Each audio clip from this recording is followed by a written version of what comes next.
Hello, and welcome. You found Echoes of the Forgotten Earth, a quiet place where questions don't have to hurry, and where the past is allowed to breathe at its own pace. Tonight, we're not chasing the loud mysteries, the ones that shout in headlines and glow on screens.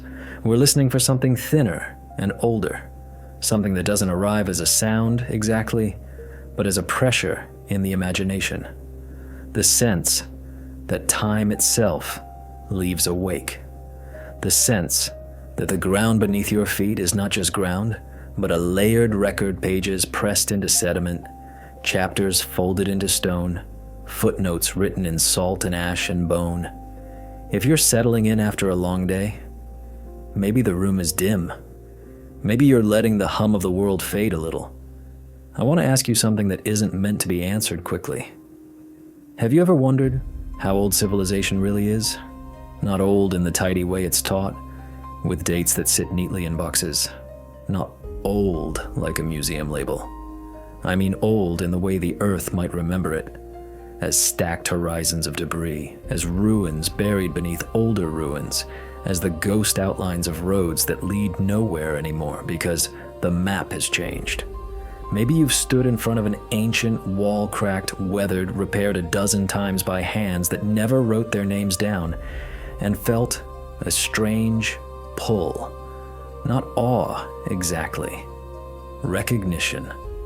That quiet, almost embarrassing feeling like you're arriving late to something you were once part of. Like your bones are nodding along to a story you don't consciously know. That feeling is where we begin. Because beneath our feet, hidden in the dark patience of soil and bedrock, there may be a narrative we've mistaken for an origin story, when it might actually be a continuation, a reprise, a recovery. When most of us picture civilization, we picture the familiar lineup, river valleys that learned to feed people in place, the first towns, the first stored grain, the first counting marks that became writing. We're taught to look toward Mesopotamia and Egypt, to the Nile's predictable generosity, to the Fertile Crescent, to the early brickwork and the clay tablets, and the human decision to stop wandering. 10,000 years, give or take. Long enough to feel ancient, close enough to feel like ours. But the planet has been here for a very long time, and it has not been idle. Earth has watched oceans withdraw and return. It has watched mountains rise like slow exhalations and then collapse, ground down into new soil. It has watched entire coastlines migrate. It has watched continents split and drift apart like patient ships changing their course over tens of millions of years.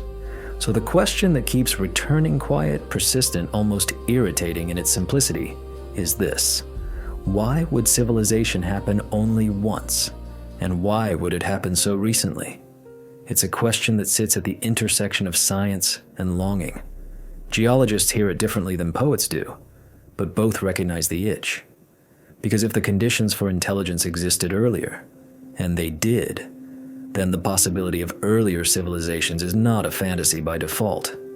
It's a hypothesis that bumps its head against the real problem of evidence. The Earth is good at one thing above all else: recycling.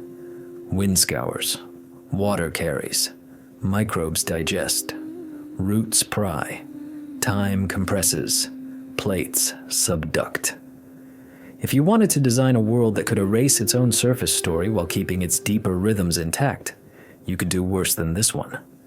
Imagine Earth as a vast archive that's constantly being reorganized while you're trying to read it. The top layer is the chapter we're writing now. Concrete, glass, asphalt, plastic, aluminum, the faint chemical haze of industry, the scattered electronics and the metal bones of our cities. Beneath that, older pages, charcoal from ancient fires, pollen from forests that no longer exist, the marks of tools on flint, the deliberate arrangement of bones, the leftover pigments of hands pressed against cave walls, and then, deeper still, a widening silence stretches of time so long that human history, as we usually tell it, feels like a thin breath trapped between pages. the silence doesn't necessarily mean nothing happened. It may only mean we don't recognize what did. In the 1970s, scientists framed a thought experiment with a name borrowed from fiction. The idea was playful, but the question was not. If an industrial civilization existed millions of years ago, could we tell? At first, you want to say yes, of course. We'd find cities, we'd find machines, we'd find a highway trapped in stone like a fossil. But then you start to follow the physics. Metals oxidize, concrete fractures, plastics break down into smaller and smaller pieces until they become a kind of dust that can scatter into oceans and riverbeds and lungs. Even stone monuments, our best candidates for immortality, are not invincible. They dissolve slowly in rainwater. They shear along faults. They are swallowed by soil and forest. They are taken apart, one block at a time, by people who need building material more than they need memory. And the ocean patient, salt bright, always moving can erase a coastline more efficiently than any empire. If you project our civilization forward a few million years without maintenance, most of what we recognize as our world would vanish. Not because it was small, but because the planet is relentless. It keeps changing the surface the way a living body keeps changing its skin. What might remain would not be a skyline, but a fingerprint, a chemical signature in sediment layers, a shift in carbon isotopes, a thin band of unusual compounds, strange concentrations of metals in places where they wouldn't naturally gather, traces of synthetic molecules that biology doesn't produce on its own. And even those traces, those faint, quiet signatures, would have to survive the planet's own editing process long enough for someone to notice. It's unsettling to think about, not just the vulnerability of our own permanence, but the vulnerability of anything that came before. Entire worlds could have existed and then been folded back into geology until only a whisper remained, and even the whisper might look like natural variation until the right mind asked the right question. There's a strange comfort in that too. Earth's resilience, its ability to forget. The planet does not hold grudges. It records, compresses, transforms. Scars become soil. Ruin becomes habitat. The ground doesn't mourn what it absorbs. It uses it. And yet, not everything is smooth. Not everything is cleanly erased. Sometimes we find anomalies. Things that don't sit comfortably in the timeline the way we've arranged it.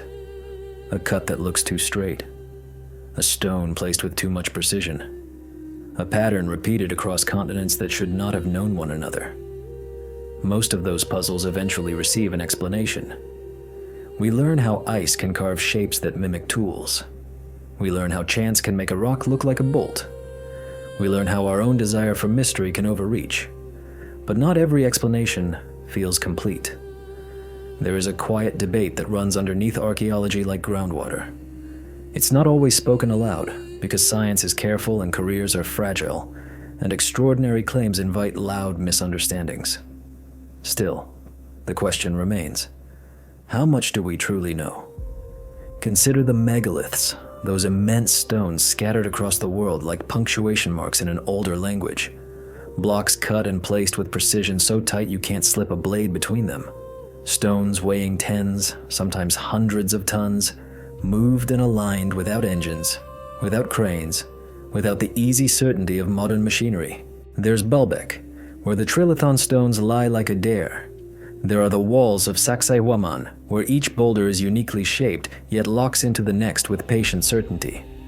There are the pyramids, so familiar we sometimes forget how impossible they still feel when you stand in their shadow and try to imagine them rising without steel. We can propose methods. We can build replicas on small scales. We can demonstrate that humans with ropes and rollers and enough time can do astonishing things. And they can. That's not the issue. The issue is the pattern, the scale, the repetition, the recurrence of precision in places and eras that, according to the simplest version of the story, shouldn't have had the logistical capacity to sustain it. Now take one step further, not into fantasy, but into possibility. What if some feats we call incredible We're not only the result of human muscle and patience, but also the result of methods we no longer possess. Not machines in the shiny modern sense, not a lost factory under the sand. Techniques, principles, a way of working with material that doesn't leave behind obvious tools. Ancient technology doesn't have to look like ours to count as technology. It might not be metal and wires. It could be stone and sound. It could be geometry. It could be the careful use of resonance or magnetic alignment or chemical treatments that change how rock fractures. Think about how sound can organize matter. Scatter sand on a plate, vibrate it, and the grains rush into geometric patterns like a hidden hand is drawing them. Those patterns can be startlingly complex mandalas formed out of physics. Think about quartz in granite. Think about the way pressure can generate electric effects in certain crystals. Think about how architecture can focus sound, channel wind, trap heat, direct light. When you stop demanding that advanced must mean electronic, the ancient world begins to look different. Not less mysterious, more nuanced. Maybe what we've mistaken for superstition or ritual was sometimes the memory of applied observation, a method encoded in story, a principle hidden in ceremony because ceremony survives when textbooks burn. This isn't about imagining ancient people with smartphones. It's not about forcing our technology onto them. It's about acknowledging that intelligence has many dialects. A civilization could be sophisticated in a way that doesn't leave a trail of metal. It could build in harmony with geology. It could leave behind structures that look like sacred sites, but function like instruments tuned to the sun, the wind, the planet's slow pulse. And if that were true, then discovery wouldn't always look like finding something new. Sometimes discovery would mean looking at something familiar and realizing we have been misreading it for a very long time. There's another kind of evidence that refuses to vanish, even when objects do. Story. Myths and oral traditions from nearly every culture carry memories of ages before our own. A golden age, a flood, a lost city, teachers arriving from beyond the horizon to bring knowledge, agriculture, astronomy, law, measurement. We give those names, Atlantis, Lemuria, Shambhala, and we treat them as fantasy because they sparkle too much. But look at the structure of the narratives and you begin to notice how consistent they are. Knowledge gained, knowledge lost, knowledge remembered again. For a long time, scholars dismissed these as allegory, and many are, but geology has a way of giving metaphor a spine. At the end of the last ice age, sea levels rose dramatically, coastlines drowned, plains became seabeds. Entire ways of life would have vanished beneath water in a handful of generations. If your world was a coastal world, and many human worlds were, then the ocean would have been both provider and executioner. It doesn't take magic to erase a civilization. It takes time, and water, and the planet's refusal to hold still. If it happened once, it could have happened more than once. Maybe civilization is not a single flame, but a pattern. Flare, collapse, embers, flare again. Each cycle leaving faint traces the next cycle can barely interpret. And if so, perhaps we feel it in the way our minds lean towards certain shapes and systems. The way we build networks that resemble neural webs. The way we invent machines that mimic insects. The way our technologies tend to echo natural solutions, because physics is the same teacher for every student. Maybe, in some deep, quiet way, we are not inventing from scratch. Maybe we are remembering. When you look up at the night sky, what you see is distance so vast, it becomes almost meaningless. Yet every star is built from the same elements that build us: carbon, oxygen, iron. The universe repeats itself in patterns because it is constrained by laws that don't care who is doing the learning. So why wouldn't history repeat itself too? Maybe civilization is not a one-time event. Maybe it's a recurring feature of intelligence. An emergent behavior that appears whenever conditions allow, burns bright, and then fades into the archive. If that's true, then the search for the first civilization becomes something else entirely. It becomes the search for a rhythm, the rhythm of creation and collapse, the rhythm of knowledge blooming and withering, the rhythm of memory hiding inside matter. And perhaps, someday, someone will stand on a distant future shoreline and wonder about us in the same quiet voice we're using tonight. They'll find our chemical fingerprints, our strange sediment layers, our microfragments of plastic, our metals scattered like confetti through the crust. They'll ask, who were they? What did they build? Why did they vanish? And did they too inherit secrets from something older? There is symmetry in that thought, a kind of soft, circular gravity. Progress may not be a straight line. It may be a spiral returning to similar questions with different tools, each civilization carrying within it the fossilized memory of another.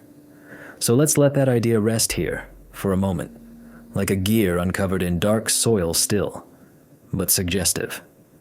Because the next layer of our story doesn't belong to deep speculation. It belongs to the places where early human hands touched stone in ways that still make modern minds pause.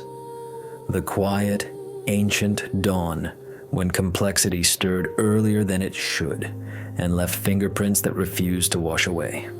If the first layer of this story lives in the question, what if we aren't the first? Then the next layer lives in the stubborn places where the question refuses to stay abstract. Because there is a moment in deep history when the world seems to inhale, when human communities begin doing something that looks less like mere survival and more like contention. They begin measuring. They begin aligning. They begin building for reasons that don't fit neatly into the old, comfortable script. We call it the dawn of civilization, and we point to agriculture, like a match struck in darkness. But the dawn is never a single instant. It's a slow lightening of the sky, uneven and layered. And when you look closely, that early light doesn't behave the way we once expected it to. The world at the end of the Ice Age was not the world we know now. Ice still gripped the far north like a clenched fist. Sea levels were lower, coastlines stretched farther out, and the places we now call continental shelves were once wide plains where rivers braided through grasslands. There were lakes where deserts now glitter with heat. There were corridors of green where sand now moves like a living thing. It was a time before borders, before writing, before history as a formal discipline. And yet, people were already shaping the landscape as if they were doing more than adapting to it. They were creating memory in advance. We often describe that shift as the Neolithic Revolution, humans trading the uncertainty of roaming for the predictability of planting and storage. In the summary version of the story, it sounds like a practical choice. Climate stabilizes, food becomes more reliable, populations grow, villages become towns, a neat staircase. But the closer you look, the less it feels like a simple accident of good weather. Agriculture did not appear in one place and spread like ink. It surfaced in multiple regions with a strange kind of insistence, emerging in climates and ecologies that seemed almost pre-selected for experimentation. In one part of the world, wheat and barley become companions to human hands. In another, rice settles into its relationship with flooded fields. Far away, maize begins its slow transformation under careful selection. The plants change, yes, but so do the people. Not anatomically, not suddenly, but culturally, rhythmically. They change their calendar, their sense of time, their relationship to place. It's the simultaneity that pricks the mind. Not perfectly simultaneous, of course. Human history is messy and long, but close enough to create a strange impression. As if scattered groups were rediscovering similar ideas at roughly the same stage of the world's recovery. As if the concept was in the air, or in the bones. Then there are the structures, those early fingerprints that don't fit the old assumption that temples are the luxury of cities, and cities are the reward of farming. Because in the hills of southeastern Turkey, there is a place that sits like a quiet accusation in the timeline.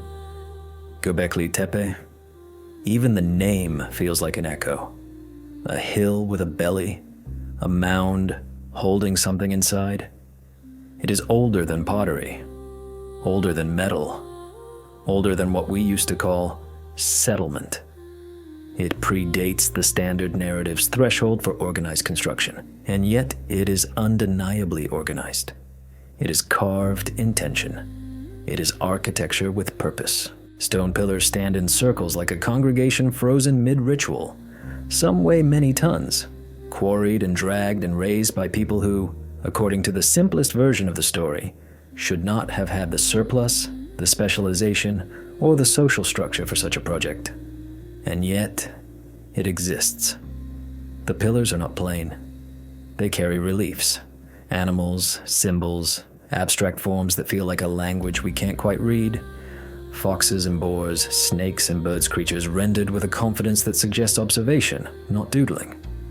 The stone itself is limestone, workable but still demanding, and the precision of the carving implies skill passed down, not invented overnight.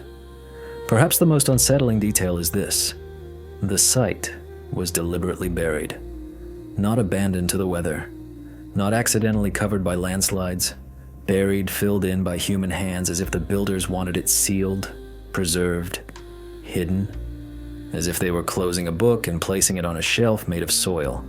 When archaeologists began to uncover it in the 1990s, it didn't just add an earlier chapter to human history.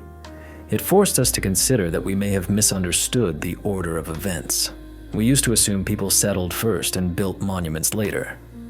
Göbekli Tepe suggests the opposite is plausible, that people gathered first for shared meaning, shared ritual, shared intellectual gravity, and that the need to feed those gatherings helped push agriculture into being. In other words, complexity may have called civilization into existence, rather than civilization birthing complexity. That reversal matters because it changes what primitive means. It suggests that early communities were capable of large-scale cooperation long before we give them credit for it. It suggests that the human mind, already essentially modern in its capacity, was waiting for the right social spark. And if that's true, then the line we draw between prehistoric and civilized becomes less of a boundary and more of a blur. Other places whisper similar contradictions. Jericho, for instance, one of the oldest continuously inhabited sites, holds a stone tower that rises as a statement rather than a shelter. Built around 9000 BCE, Jericho's tower is easy to overlook if you arrive with your mind already arranged into familiar boxes. You can tell yourself it's defensive or ceremonial, or both, and you can move on. But if you stop and actually picture the labor stone gathered, stacked, and fitted, a staircase spiraling inside like a thought curling upward, you begin to feel what it implies. Planning, a communal vision, an understanding of proportion and weight that goes beyond improvisation. A tower is not a tool you build by accident. It is a decision to create something that outlives the day's hunger. And further east and south, in regions that would later become famous for sophisticated urban design, there are early signs of standardization, brick ratios that repeat, drainage channels that suggest foresight, street patterns that imply the concept of a grid long before a grid became an emblem of civilization. The point is not that these early communities were secretly modern. The point is that they were already thinking in systems. What complicates the picture further is the odd scatter of artifacts that seem to sit outside their assigned era, like stones dropped into the wrong layer of earth. Across the world, archaeologists and geologists occasionally encounter objects that appear too symmetrical, too polished, too deliberately shaped. Some have straightforward explanations, natural concretions that mimic design, erosional patterns that look intentional, modern contamination in ancient strata. But every so often, something resists being filed away. Perfectly rounded stone spheres in South Africa, some with grooves that wrap around them with unnerving regularity, polished stones with uncertain use that show up like punctuation with no sentence attached, drill holes in hard rock that seem too precise for the tools we confidently assign to the time. Many of these claims become sensationalized, and caution is wise.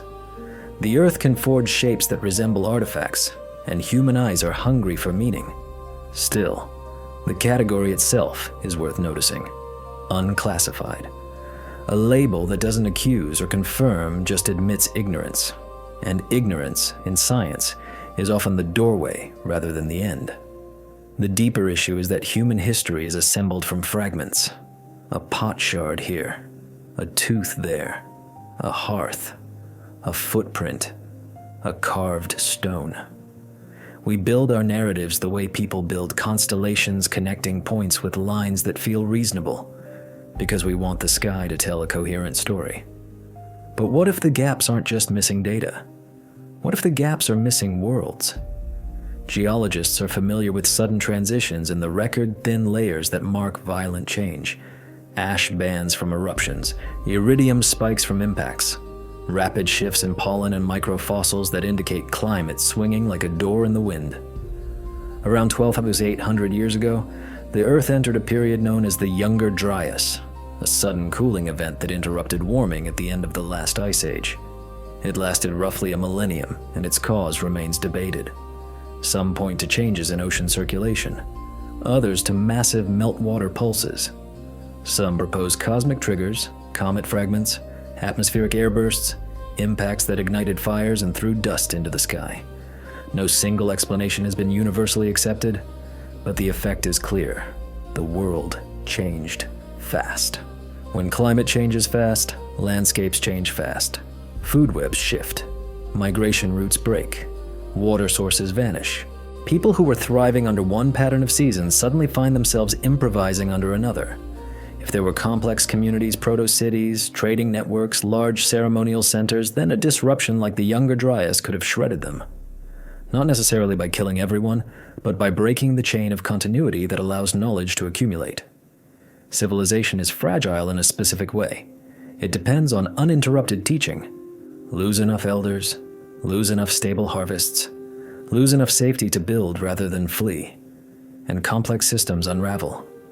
After the Younger Dryas, warming returned, glaciers retreated, sea levels rose, and the rising sea is both a flood and a censor.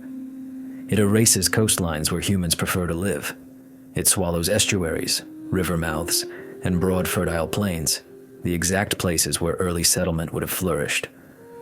We speak about coastal archaeology, as if it were a niche, but in truth, coastal archaeology might be the majority of ancient human reality hidden underwater. Today, the vast majority of human population centers sit within a short distance of the sea. We are still drawn to the edge where land meets abundance. If we are like the people before us, and we are then, their oldest stories may be drowned, not buried. Underwater archaeology has begun to reveal hints of this submerged chapter. Along ancient coastlines now hidden, divers and sonar surveys sometimes find stone alignments that look too deliberate to be random. Terraces, walls, road-like lines. Off the coast of India, structures have been reported that resemble built forms. Near Japan's Yonaguni, enormous stepped formations rise from the sea floor, their symmetry provoking debate that never quite settles. In the Mediterranean, submerged ruins remind us that the sea is not just a boundary, but a moving curtain. Not every underwater structure is artificial. Nature loves geometry too. Fractures create straight lines, tectonic forces stack rock in planes, erosion carves platforms that look like stairs. But here's the quiet point. Even if only a fraction of these debated sites are human-made, the implication is enormous. It would mean that our accessible archaeological record is biased toward what the sea did not take. And if the sea took the earliest dense settlements, then the first civilization might simply mean the oldest one we can still see. Civilization, in that case, would be a shoreline phenomenon repeatedly erased and repeatedly rebuilt, which returns us to the puzzle that won't let go. Our brains have been essentially the same for a very long time. Anatomically, modern humans have existed for at least 200,000 years, and the cognitive capacities associated with language, symbolism, and complex planning likely extend deep into that span. There is evidence of abstract thought ornamentation, burial rituals, pigments used with intent tens of thousands of years ago. The mind was ready long before the monuments. So why does monumental architecture appear when it does? Maybe because it wasn't a first. Maybe it was a return. There's an idea in anthropology sometimes called the cognitive revolution. suggesting that around 70,000 years ago, something shifted, language became more complex, symbolic thought blossomed, culture accelerated. It's a useful concept, but it can also become a convenient box. Before the revolution, simple. After it, complex. But what if complexity doesn't behave like a switch? What if it behaves like a tide? It comes in, it recedes, it leaves patterns in the sand, it returns again. If climate instability and catastrophe repeatedly disrupted early human networks, then periods of cultural flowering could have been followed by long intervals of lost dark gaps, not because humans couldn't think, but because the world couldn't support large-scale continuity. In that view, prehistory becomes less like a blank canvas and more like the quiet space between heartbeats. And the heartbeat may have been faster than we assumed. Consider what it takes to build a place like Göbekli Tepe. Not just the physical work, but the social architecture. People must agree to gather. They must feed the workers. They must coordinate. They must carry an idea through multiple seasons. Those are not accidental behaviors. They are learned. And learned behaviors imply a history of learning, which suggests that the builders may not have been improvising civilization for the first time. They may have been retrieving it from cultural memory, whether through oral traditions, inherited practices, or simply the human tendency to repeat successful patterns when circumstances allow. Even if no lost advanced civilization existed in the dramatic sense, it's still plausible that early humans built and lost complex social systems multiple times, systems that left only faint traces, because the Earth is not obligated to preserve our achievements for us. The planet's surface is a working surface. It is constantly being rewritten. That is why the early monuments feel so haunting. They are not just impressive. They are improbable survivors. They are the rare sentences that escaped erasure. And those sentences, carved in stone, don't only speak about religion or power.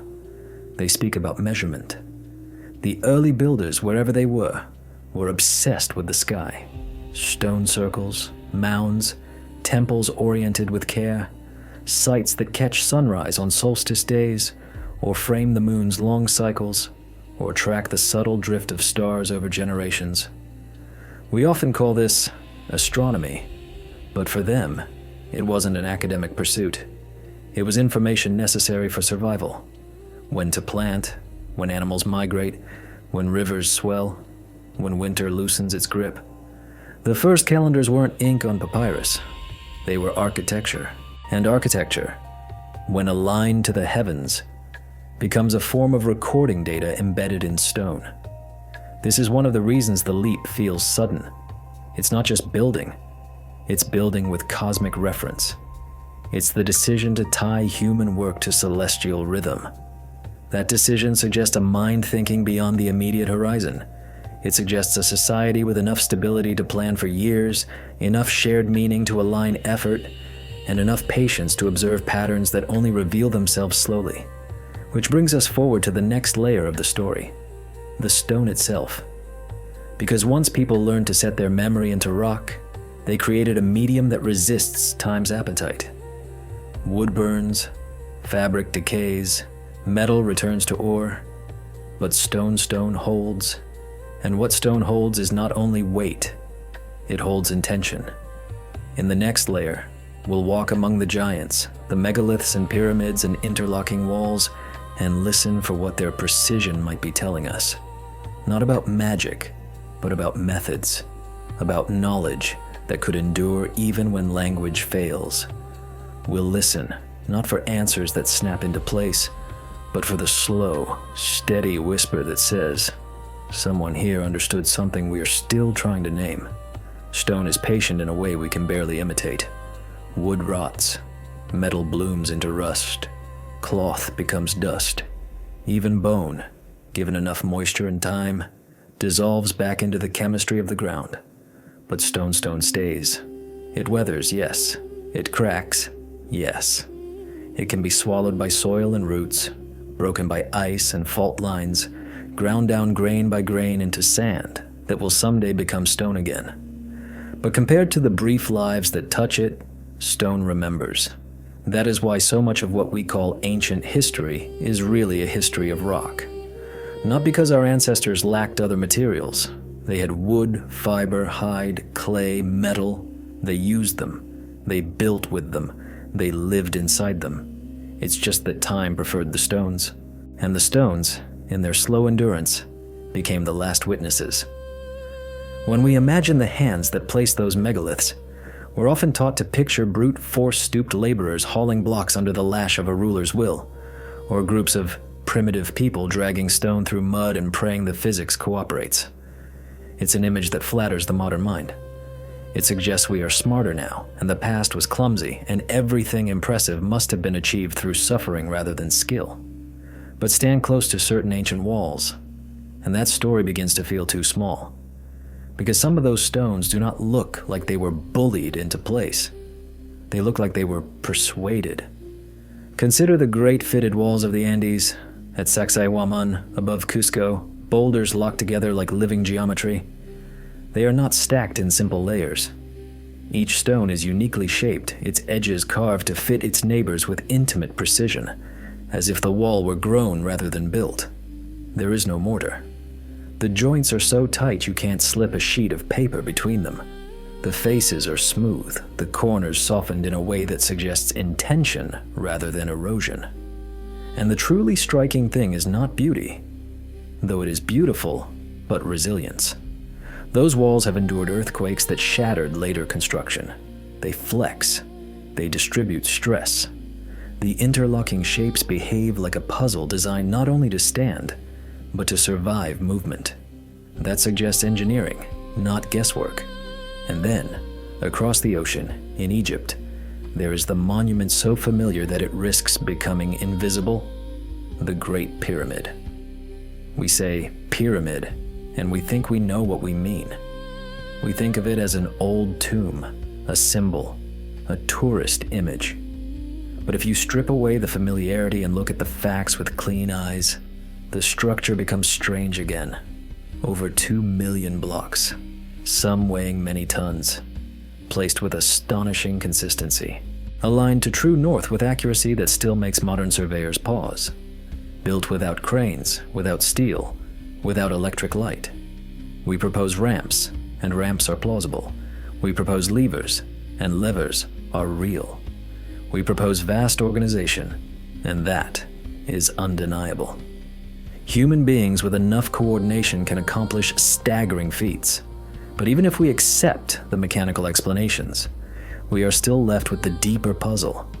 How did that level of precision become normalized? Because what we see in Egypt is not a single lucky masterpiece. We see an architectural tradition. We see refinement across generations. We see a culture that not only built large, but built consistently, as if the knowledge of measurement and alignment was settled, familiar, inherited. And this same pattern echoes elsewhere, in places that don't always appear on the popular itinerary. High in Bolivia, near Lake Titicaca, lies Puma Punku, part of the Tiwanaku complex, where massive blocks of andesite sit like a broken machine made of stone. Some are shaped into forms that look uncomfortably modern, right angles so sharp they seem machined, grooves and notches that repeat as if designed for interlocking assembly, surfaces so flat they challenge the simple story of hammerstones and copper chisels. Andesite is hard. Very hard. Modern shaping of it is not impossible, but it's not casual. It asks for abrasion, for patience, for technique. At Puma Punku, the precision hints at repeatable methods, not a one-off miracle, but a practiced craft. We can replicate pieces today with the right tools. The question is not, could humans do this? Humans can do almost anything given time. The question is, what system of knowledge made this ordinary? Because ordinary is what true technology looks like. Not spectacle. Repeatability. You can feel this if you look at the stones long enough. They don't carry the mood of improvisation. They carry the mood of confidence. A similar confidence lives in the temples of Angkor in Cambodia, where the architecture is not just stone piled upward, but a whole landscape turned into infrastructure. Reservoirs and channels manage water like a living circulatory system. The city's layout reflects astronomical intention as well as civic function. Here, stone is not only a monument, it is a medium of coordination between environment and society. And there are quieter examples too, scattered in places where the land is not dramatic and the ruins are not famous. Stone circles on windswept plains, mounds carefully shaped into alignments, carved niches in cliffs where light lands on particular days and nowhere else, paths and terraces that redirect water with a subtlety that looks like instinct until you realize instinct can be trained into science. Because that's what many ancient technologies may have been: science without formal notation.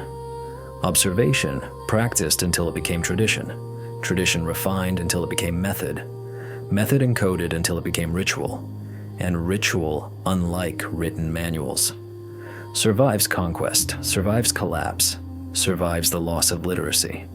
People remember what to do even when they forget why. They keep the shape of the action, and sometimes the shape is enough to preserve the underlying principle. Now, among all the properties of stone, there is one we often overlook because we are so visual: sound. Stone carries vibration. It reflects it, amplifies it, shapes it. It can hold a resonant tone in its chambers like a held breath. Many ancient sites behave strangely under the ear. At Chavin de Huantar in Peru, corridors and chambers distort sound in ways that feel intentional. Certain spaces amplify low frequencies, turning a human voice into something animal and immense. Researchers have noted how sound travels through the complex, how it can disorient, how it can create an experience of presence that is as physical as it is psychological. In Malta, in the underground chambers of Hal Saflieni, the hypogeum voices resonate at specific frequencies that can be felt in the body. Certain rooms sing when a note is sustained. The effect is not subtle. It changes the atmosphere of perception. It makes the air feel thick, as if the space itself is listening back. Similar acoustic behaviors have been measured in temples and tombs in Egypt, and at various megalithic sites in Europe, where the relationship between structure and sound seems too consistent to be purely accidental. It raises a possibility that makes many modern minds uncomfortable, because it sounds like myth, that ancient builders understood resonance as a tool, not necessarily in the dramatic way of levitating stones with song, but in the practical way of using vibration to influence experience, to coordinate movement, to shape materials, to mark time. We know today that sound can move matter. In controlled conditions, acoustic waves can levitate droplets, manipulate tiny particles, even shape patterns in sand into geometric forms. We use ultrasound to image bodies, to clean delicate instruments, to break kidney stones. Sound is energy with structure. If we can harness these principles now, it isn't absurd to wonder whether people who lived close to the physical behaviors of their environment, people who listened in caves, in stone chambers, in narrow valleys, noticed consistent effects long before we gave them equations. You don't need a modern lab to notice that certain notes make a space vibrate. You only need curiosity, repetition, and time. And time is what ancient cultures had in abundance. Beyond acoustics, there is another consistent obsession written into stone: the sky. It's easy to dismiss alignments to solstices or stars as religious symbolism, but symbolism and measurement are not enemies. A solstice is a sacred event precisely because it is measurable and reliable. It is a fixed point in the year's uncertainty. Aligning a structure to it is both devotion and data storage. Across continents, monumental sites point to cardinal directions with surprising care. Others track lunar cycles that are more complex than solar ones. Some align with specific stars at particular historical moments, alignments that slowly drift due to precession, like a clock whose dial is the sky itself. Taken together, these sites suggest that many ancient builders were doing something like a global experiment in timekeeping. They were pinning human activity to cosmic rhythm. Now step back and look at the distribution of these monuments. Different cultures, different languages, different ecologies, yet recurring priorities: precision, durability, symmetry, alignment, a concern with light and sound, with water and season, with what repeats predictably. It begins to feel less like isolated invention and more like convergent intelligence human minds arriving at similar solutions because the planet's physics nudges them there. But there is another possibility, quieter and more unsettling. What if some of these principles traveled, not necessarily as a single world-spanning empire, not as a dramatic lost super-civilization with a flag and a capital city, but as information, as fragments, as techniques that moved along coastlines and river corridors the way songs move, carried by traders, migrants, survivors of catastrophe. Mainstream history tends to emphasize independent development, and in many cases it's correct. Human beings are capable of arriving at similar ideas without contact. But our picture of ancient contact is also incomplete, because water erases evidence, and the oldest boats rot away. Yet we have hints that the ancient world may have been more connected than we once believed. There are traces, debated, contested, sometimes exaggerated, suggesting that plants, animals, and materials moved across oceans earlier than expected. There are artistic motifs that recur in startlingly similar forms. There are shared myth structures that feel like they've been translated rather than reinvented. And even if those hints never congeal into proof of global travel, the simple reality remains: humans have always been voyagers. We crossed deserts before we had maps. We crossed open water before we had compasses. We followed stars because stars were free and stable and visible to anyone willing to learn their patterns. A traveler doesn't need to carry a written manual to transmit knowledge. They can carry a demonstration. Geometry is a universal language. A person can show you how to square a corner with a rope, how to find north by shadow, how to align a structure to a rising star. The lesson survives translation because it is not words, it is pattern. In that sense, stone monuments could function like textbooks. A society might learn not by reading instructions, but by standing inside an instrument someone else built and noticing what it does, how the sun enters on a particular day, how sound behaves in a chamber, how shadows fall at noon, how a stone marker points to a star's return. A monument is a lesson that doesn't require literacy. It is knowledge made durable, and durability is a kind of faith. To build in stone is to believe, at least partially, that someone will be there later to see it. The builders of these sites were not merely marking territory. They were speaking to the future. Sometimes they spoke in animals and symbols, sometimes in pure abstraction, spirals and grids and interlocking forms, sometimes in ratios that appear again and again, proportions that feel harmonious because they mirror natural growth patterns.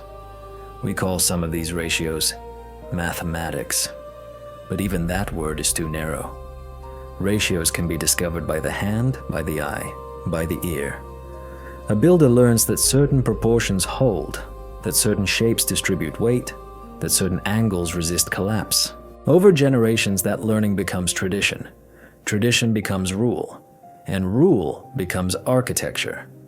This is why the past can feel both distant and intimate, because when we look at ancient stonework, we're not only seeing old culture, we're seeing problem solving. We're seeing minds like ours, hands like ours, working within the same physics, which leads to the next layer one that stretches out beyond any single monument. Because if stone remembers, it might also remember patterns across the planet, alignments that connect sites, shared placement along certain lines of latitude, clusters around magnetic anomalies or water sources, networks that suggest a logic larger than the local. Some researchers propose that ancient sites form parts of larger geodetic systems, grids or alignments that span regions, perhaps marking points of navigation or energy. The idea is controversial, and it can attract more certainty than the evidence deserves. Coincidence exists. Humans like to find lines. But it remains intriguing that many major sacred sites sit on notable geographic or geophysical features: fault lines, mineral veins, magnetic shifts, river junctions, limestone caverns. Maybe ancient builders were not only looking upward to the sky, maybe they were also listening downward, feeling the ground for what it offered. Because the earth is not uniform. It hums differently in different places. Water moves under the surface. Magnetic fields vary. Certain stones ring. Certain valleys amplify sound. Certain ridges catch sunlight in precise ways. A culture that pays attention to these variations could develop a practical map of power without ever using that word. The map wouldn't be drawn on parchment. It would be built. And that brings us naturally to the next whisper, maps themselves. Because once you begin to suspect that ancient people were measuring and aligning and networking knowledge, you have to ask what else they might have recorded, not just in stone, in drawings, in charts, in lines that claim to represent the world. There are old maps, rare, puzzling ones that seem to know too much. Maps that hint at coastlines before they were discovered, at landforms beneath ice, at proportions that require more than guesswork.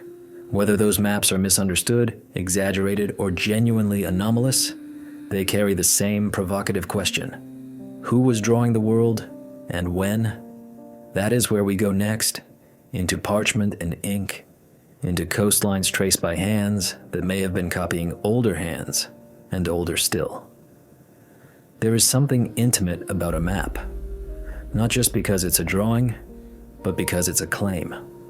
A map says, I have looked, I have measured, I have understood enough to make the unknown hold still on a surface. Even a crude map is an act of courage. It turns distance into lines, fear into scale, coastline into comprehension. It is the mind reaching outward, then pulling the world back toward itself. We tend to think of mapping as a relatively modern skill, something that belongs to the age of ships and empires, sextants and chronometers, the centuries when coastlines were discovered and placed into atlases like trophies. But the urge to map is older than ink. It is older than paper. It is older than writing itself. A map can be a story memorized as a song, a chain of landmarks passed mouth to mouth, a sequence of stars that tells you where the islands are even when the ocean hides them. And sometimes, a map is carved into stone. The moment humans began to measure, they began to translate, to make space portable, to make distance communicable. That is why certain maps, rare, debated, endlessly argued over, carry such an eerie pull. They suggest not only early curiosity, but early reach. A reach that seems too long for the tools we confidently assign to their makers. There is a famous example often invoked in these conversations. A chart created in the early 1500s by an Ottoman admiral and scholar, a man who said openly that he was not inventing his coastlines, but compiling them. His name is Piri Reis. His surviving map fragment depicts parts of Europe and Africa, then reaches across the Atlantic to portions of South America. On its face, it is a product of its time, an age when information was collected from sailors, stolen from captured ships, copied from older charts, patched together into composites that improved with every voyage. And yet, at the bottom edge of the map, there is a form that has provoked a century of fascination. A southern landmass that, depending on who is looking and how generously they interpret the lines, resembles Antarctica. Not the Antarctica we see now, armored in ice, but a coastline that some claim aligns suspiciously well with the continent's underlying shape, the land beneath the ice, revealed by modern surveys. If you're cautious, and you should be, you can argue that the map simply stretches South America too far south, that distortions of projection and the natural errors of early cartography can create resemblances that our pattern-hungry minds then inflate into certainty. That is true. We must respect the brain's tendency to turn shadows into faces. But the discomfort persists for another reason. Piri Reis himself wrote that he used older sources, multiple older sources, charts that he claimed traced back through time through Arabic work, through Greek inheritance, through material that may have been copied and recopied until the original hands were forgotten. So the question becomes less sensational and more subtle. What exactly were the older sources? Because even if the southern coastline is not Antarctica, the map still reflects a level of global awareness that did not appear out of nowhere. It is the end point of a chain, and every chain implies links. Other early modern maps also show a southern continent drawn with confidence. Some depict it with rivers and mountain ranges, sometimes largely ice-free in appearance. Again, it is possible likely, even, that much of this is speculation dressed as geography. Medieval and Renaissance mapmakers often filled the unknown with imagined land to balance the world, because they believed symmetry was natural. But even imagined land often begins as a rumor, a sailor's sighting, a story told in port, a faint outline on the horizon, and sometimes, rumor is memory wearing a mask. Here is the deeper point.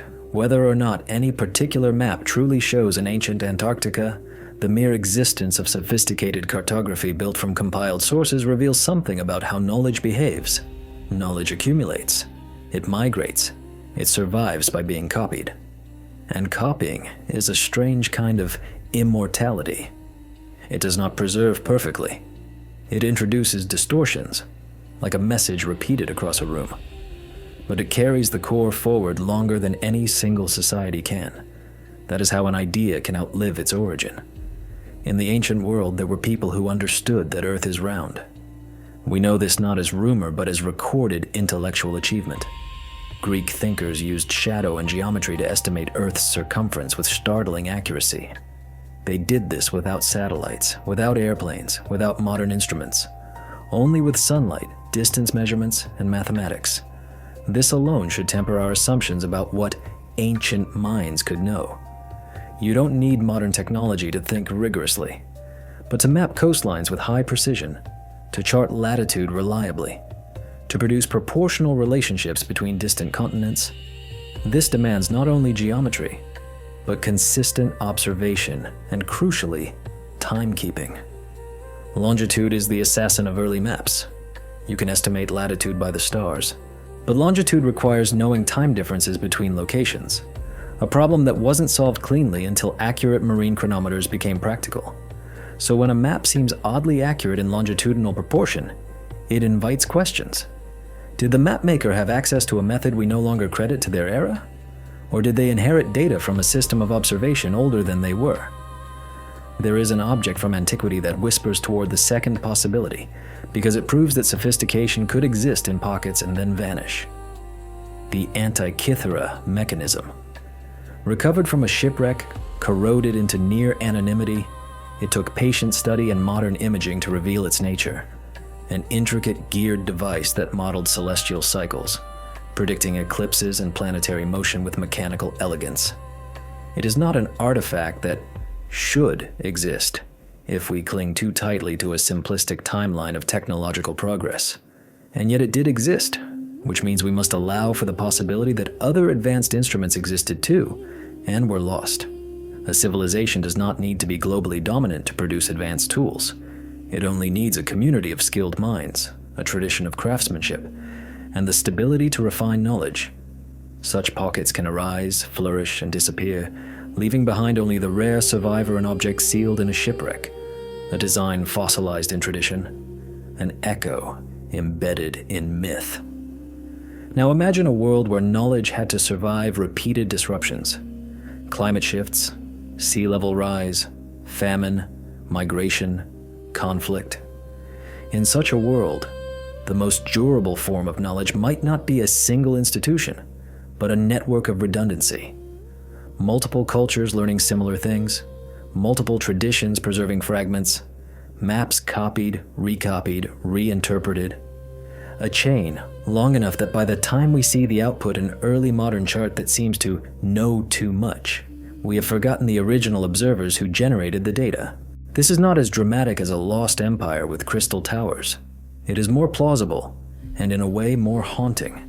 The idea that the world's knowledge could have been assembled by countless hands, then partially erased, then assembled again.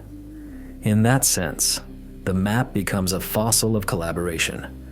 There are other forms of mapping that make this possibility feel even stranger.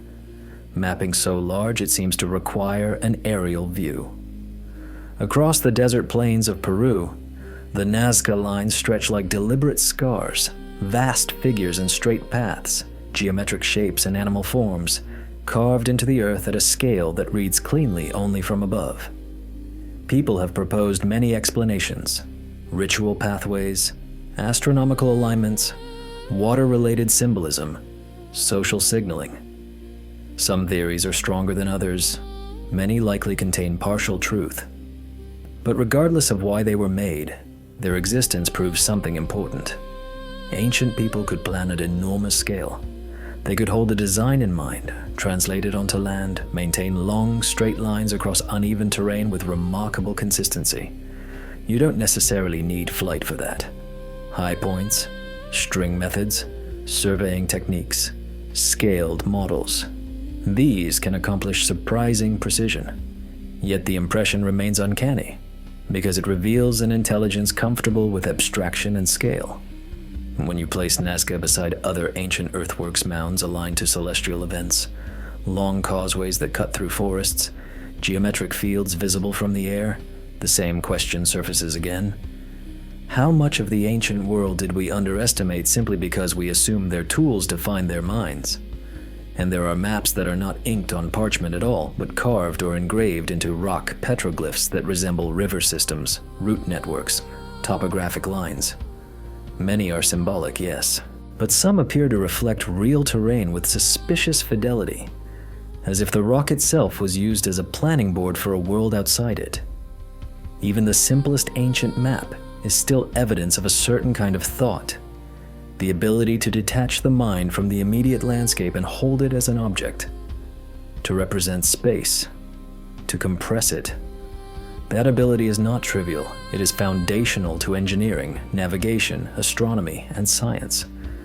So when old maps hint at impossible knowledge, what we are really confronting is not ancient mystery as entertainment. We are confronting the possibility that the human relationship to measurement and observation is far older and far more cyclical than our standard narrative admits. Because even if those controversial maps are misunderstandings, if the southern landmass is not Antarctica, if the apparent accuracy is coincidence, the broader pattern still stands. Civilizations preserve and transmit knowledge in ways that outlast their own continuity. And if earlier knowledge existed, whether from a lost coastal network, a forgotten school of astronomer-surveyors, or a culture erased by rising seas, then later mapmakers could have inherited fragments without understanding their origin. A copy of a copy of a copy. An echo on paper. There's a concept in anthropology and history that feels relevant here, that myths and diagrams can preserve distorted memories of real landscapes, flooded plains, vanished islands, coastlines that no longer exist. Over time, these memories become stories. The story survives because it serves a purpose, warning, identity, instruction, even when the original geography is gone. A map, in that sense, can be myth with lines, and myth can be map with metaphors. If this is true, then the strangest maps are not artifacts of fraud or fantasy, but fossils of an older world's measurements. Measurements that traveled forward through time disguised as rumor, legend, or inherited cartographic tradition. And now we arrive at the next edge of the story, where maps stop being merely representations and begin to feel like interfaces. Because there is another kind of mapping hinted at by ancient sites. Not mapping coastlines, but mapping forces. Mapping sound, light, magnetism, what moves through the earth as much as across it. If the stones were instruments and the alignments were data, then perhaps the builders were not only charting the world, but tuning it. The next layer takes us into that borderland where architecture behaves like physics, and physics begins to resemble a kind of old, patient art. There is a temptation, when we hear the phrase lost technology, to picture something obvious. A machine with gears still intact. A metal device humming in the dark. A blueprint carved into a wall like a confession. But the deeper you listen to ancient sites, the more that temptation begins to feel like a modern bias. We are surrounded by electricity and combustion, by screens and circuits, and so we assume that advanced must look like wires. Yet technology, at its simplest, is just knowledge made repeatable, a technique, a calibration, a reliable way to produce a result. And if you define it that way, the ancient world begins to look less like a prelude and more like a different branch of possibility, one that may have leaned into forces we now treat as secondary: resonance, geometry, magnetism, light, water, pressure. Not because ancient builders were mystical, but because they were close enough to the world to notice what it did when you shaped space in certain ways. The Great Pyramid. Always waiting in the background of these conversations becomes more interesting when you stop asking only what it symbolized and start asking what it does. Its geometry is not arbitrary. Its internal passages and chambers are arranged with unusual intention. Certain cavities focus sound in peculiar ways. Visitors and researchers have long noted how tones behave inside, how voices thicken and linger, how some spaces feel acoustically alive. And the materials matter. Limestone on the exterior, an insulator. Granite inside dense, crystal bearing with quartz that responds to stress and vibration in ways we now understand through piezoelectric behavior. Quartz is not magic, it is physics. Under pressure, it can generate an electrical potential. That principle powers modern sensors and timing devices. It exists whether or not you name it. If ancient builders observed, even empirically, that certain stones behaved differently under impact, under sound, under vibration, then material selection could become a deliberate practice, not to generate electricity in the modern grid sense, perhaps, but to amplify resonance, to stabilize structures, to create effects that were felt in the body and interpreted through ritual language. This is one of the hardest ideas for modern minds to hold without slipping into fantasy, because it sits in that uncomfortable middle zone. Plausible, yet unproven. But the middle zone is where real inquiry lives. In Malta's hypogem, certain chambers resonate strongly around a frequency that affects the human nervous system. People describe it not as sound, but as sensation vibration that seems to move through the chest and skull. Modern measurements confirm that the resonance is not random. The space behaves like a tuned instrument. At Chichen Itza, the famous chirping echo from the steps of the pyramid, where a clap returns as a bird-like call, is another example of architecture shaping acoustic perception. Whether it was an intended design or an exquisite accident, it demonstrates the principle: geometry filters sound. A building can transform noise into signal. And once you realize that, you start seeing ancient sites less as static monuments and more as devices, environmental machines that run on sun, wind, water, and human voice. Light is another tool hidden in plain sight. Many temples around the world are built so that sunlight enters a chamber on only a few days each year. A narrow beam finds a specific carving at dawn. A shadow aligns with a marker at noon. A corridor frames the rising of a star at a particular season. This is not decorative. It is timekeeping. It is calibration. A calendar built in stone so it can't be burned or misplaced. And calendars are not trivial. The ability to predict seasons is the ability to plan. Planning is the root of stored surplus. Surplus feeds specialization. Specialization feeds innovation. A society that can measure time reliably can build complexity reliably. So when we look at these light machines, we are looking at technology in one of its oldest forms, the control of information, because time is information. Now consider water. Across the ancient world, water management appears earlier and more sophisticated than the simplistic narrative would suggest. Channels that regulate flow, reservoir systems that balance wet and dry seasons, terraces carved to stabilize soil and create microclimates, underground aqueducts that keep water cool and protected. In deserts, such systems are the difference between survival and collapse. In floodplains, they're the difference between abundance and chaos.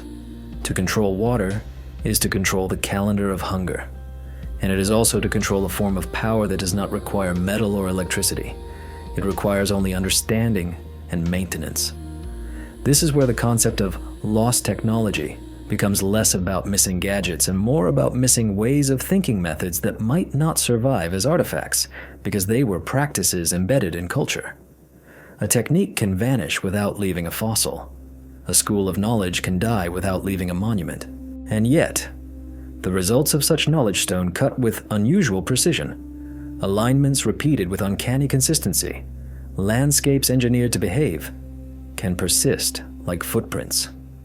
There is another force often mentioned in the same breath: magnetism. Many ancient sites across continents sit on or near geophysical anomalies, places where the local magnetic field behaves differently, places where underground mineral veins concentrate iron-rich rock, places where fault lines and water flows create subtle electrical gradients. This is not mystical. The Earth generates currents. The crust conducts. Solar activity interacts with the planet's magnetic envelope. Modern power grids register these effects during geomagnetic storms. Ancient people did not have modern instruments, but they did have lodestone naturally magnetized rock. They had observation. They had the habit of noticing that certain stones behaved strangely. They had the lived experience of storms, of static shocks, of subtle compass-like behaviors in certain materials. A culture that pays attention could incorporate such features into its building choices, even if the reasoning was expressed through sacred language. Because sacred language is often what you use when you don't yet have technical vocabulary for an observed effect. A holy place might be holy because it feels different, because the ground hums faintly, because water behaves strangely, because sound carries, because the air is cooler, because lightning strikes nearby more often, because people consistently feel altered there. Ritual and engineering can easily overlap when both are rooted in the same physical reality. And here we arrive at the controversial idea that keeps returning like a tide, that ancient builders may have been tuning their structures to the Earth itself. Not energy in the vague, marketable sense, but measurable phenomena: resonance frequencies, infrasonic vibrations, magnetic gradients, light angles. Some researchers have recorded low-frequency sounds around megalithic site stones, too low to be consciously heard, but capable of influencing mood and physiology. Infrasound can induce unease, awe, even nausea. It can make the air feel charged. It can create the sensation that a space is alive. If ancient people noticed that certain places made groups feel a particular way, they might have built there deliberately, then enhanced the effect through architecture. A temple, in that case, becomes a device for altering experience, not supernatural environmental. And if you were a leader, a healer, a priest, a storyteller, anyone responsible for shaping communal meaning, such a device would be invaluable. It would make the invisible felt. It would make the abstract bodily. It would convert belief into sensation, and sensation into certainty. Now, none of this proves that ancient monuments were power plants in the modern sense. That claim tends to overreach. The evidence doesn't require it. But what it does suggest is something subtler and perhaps more plausible: that ancient builders were skilled at designing spaces that interacted predictably with natural forces, producing repeatable effects. They built instruments. They built calendars. They built acoustic chambers. They built hydraulic systems. They built structures that survived earthquakes by distributing stress. These are not mysteries of magic. They are mysteries of method. And method is where lost knowledge hides. Across the world, pyramidal shapes appear again and again. In Egypt, in Sudan, in Mesoamerica, in parts of Asia, in island cultures. Step pyramids, smooth pyramids, terraced forms, different materials, different aesthetics, same gravitational logic. The pyramid is a stable solution. Nature likes it. Mountains are pyramids. Sand piles are pyramids. The shape disperses load efficiently. But the persistence of the form also suggests that humans recognized its value structurally, symbolically, astronomically. A pyramid is a mountain you can align, a mountain you can tune, a mountain you can build exactly where you need it. And when you place such forms in relation to the sun and stars, You are not only worshiping, you are encoding, which is why the old boundary between ritual and science begins to blur the closer you look. Because ritual, at its best, is a form of sustained attention, and sustained attention is what creates reliable observation. In some ancient traditions, sound was used not only as art, but as calibration. Certain bronze instruments were tuned to specific notes, and those notes were used as standards. Like measuring rods made of vibration, a hall was correct when it resonated properly. A bridge was true when it carried sound cleanly. This might seem poetic, but it's deeply practical. Resonance reveals structural integrity. A flawed object vibrates differently than a whole one. Even today, engineers use vibration analysis to detect cracks in materials. The ancient world may have arrived at similar practices through long experience. And if they did, then what we call sacred music might have doubled as diagnostic tool, as architectural test, as a way of reading matter with the ear, stone that rings, metal that hums, cavities that sing. A civilization doesn't need silicon to be intelligent. It needs curiosity, and it needs a way to keep that curiosity from being lost. Which brings us, naturally, to sound itself, not as an aside, but as a central thread. Because once you begin to view monuments as instruments, you are led toward an old idea that appears again and again in myth, ritual, and architecture. That vibration can shape reality. Modern science calls it resonance, frequency, wave behavior. Ancient stories called it creation by word, by chant, by breath. Different vocabulary, same phenomenon. In the next layer, we'll follow sound more directly. How it organizes matter, how it stores memory, how it may have served as both tool and archive long before writing. We'll move from stone chambers and echoing halls into the deeper possibility that sound was not only sacred, but technological. One of the first sciences, disguised as song. Sound is the first architecture most of us ever live inside. Before we understand faces, before we understand words, we understand vibration, the rhythm of a heartbeat through skin, the soft thunder of a voice through fluid, the difference between calm and danger carried in tone. Long before we build walls, we build patterns of listening, and that matters. Because listening is not passive. It is a kind of measurement. Sound is pressure organized in time. It moves through air, through water, through bone. It touches you even when you can't see its source. It carries information in a way that predates writing by tens of thousands of years. A twig snap in the dark is a sentence. A distant storm is a forecast. A voice call across a valley is a coordinate. So when we talk about ancient people discovering the power of sound, we're not talking about some late ceremonial invention. We are talking about something older. The moment humans realized that vibration doesn't just happen, it can be shaped. If you strike a drum, you don't merely make noise.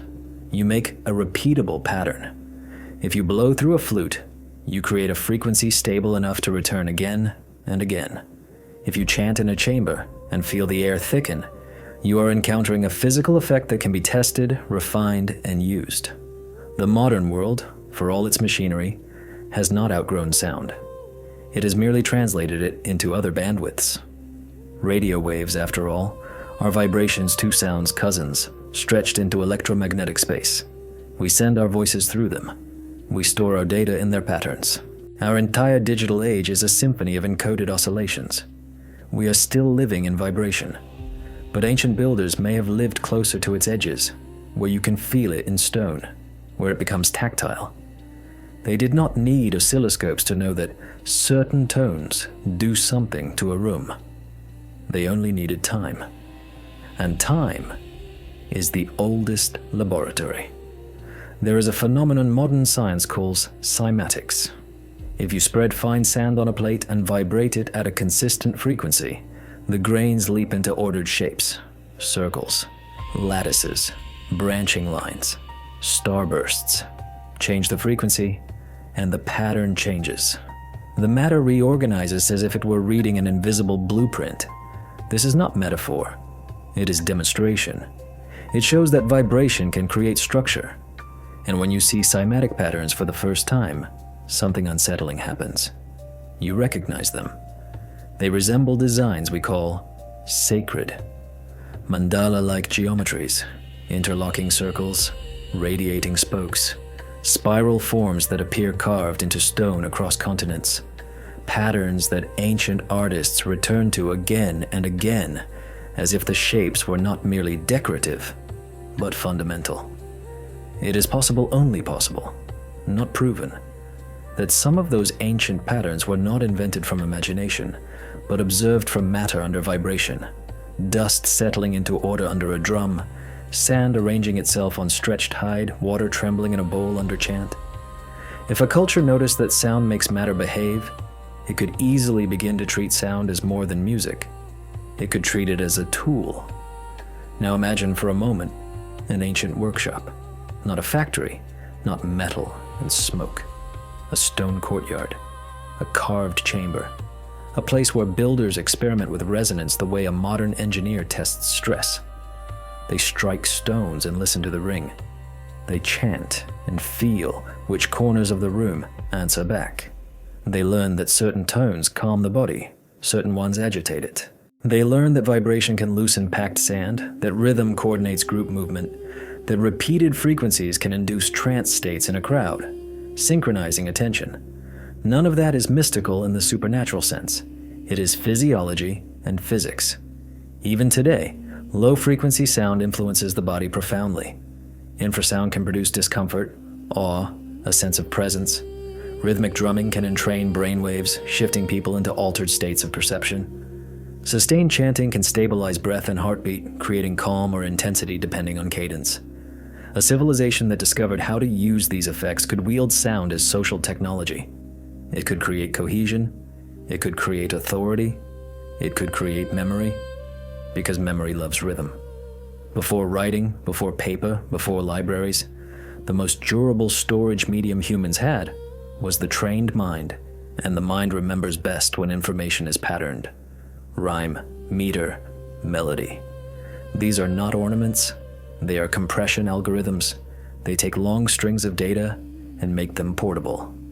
This is why some of the oldest surviving human texts are not technical manuals, but epics-long poems designed to be recited accurately across generations. The rhythm is the safeguard. The melody is the lock. When a story is sung, it becomes harder to corrupt without noticing. Change a word, and the meter breaks. Remove a line, and the cadence stumbles. The form itself polices the content. In that sense, sound is not merely expression, it is verification, and it becomes, quietly, a form of engineering. Some cultures develop navigational systems based entirely on chant songlines that encode geography as melody, roots as sequences of verses. To follow the song correctly is to arrive at water, shelter, safe passage. The land becomes a score, and the traveler becomes the player. This is not romance. It is practical intelligence. Now connect this to the ancient obsession with alignment and mapping. If you can encode the landscape in song, you can encode the sky too. A sequence of stars becomes a refrain. The rising of a constellation becomes a marker in the verse. The cycle of the moon becomes a chorus you return to after so many nights. In a world without written calendars, the calendar can be sung. In a world without maps, the map can be sung. And if architecture is tuned to amplify certain frequencies, if temples and chambers are built to make voices resonate in specific ways, then the act of recitation inside those spaces becomes not just performance, but amplification of storage. The building becomes a memory device, a place where information is reinforced, made unforgettable through sensation, which might be one reason so many ancient sites feel designed for voice. Narrow passages that funnel sound, cavities that sustain tone, wells and pits that deepen resonance, steps and platforms that project speech outward. We call these temples, and they were. But temple and laboratory are not mutually exclusive when both are built on observation. Across the ancient world, creation myths often begin with sound, a spoken word that calls light into being, a primal syllable that births existence, a divine chant that orders chaos. It's tempting to read these as pure symbolism. Yet there is a scientific truth hiding inside the metaphor. Vibration is foundational. Atoms vibrate, molecules vibrate, heat is vibration, light is vibration. Even the empty space of the universe is not truly silent. It carries fields and oscillations. To say, sound created the world, is mythic language for a physical insight. Structure emerges from oscillation. Some traditions took this so seriously that sound became the central principle of knowledge. In ancient India, for example, the concept of nada sound as an underlying reality threads through philosophy, music, and ritual practice. In Greek thought, Pythagoras treated harmony as mathematics made audible, and he believed the cosmos itself moved according to ratios like musical intervals. The music of the spheres was not a song you hear with ears, but a way of describing order. When you measure, you are listening for consistency. When you design with proportion, you are tuning. This is why so many ancient architectural proportions correspond to harmonic ratios. The relationship is not mystical. Whole number ratios produce stable resonance patterns. They create spaces that respond predictably to vibration. They are pleasing to the ear and often stable to the structure because both are governed by the same physics of ratio. A hall built on harmonious proportions does not just look right, it behaves right. And if ancient builders learned, through long practice, that certain ratios create certain acoustic responses, then those ratios become tradition. Tradition becomes sacred. Sacred becomes law. The law survives.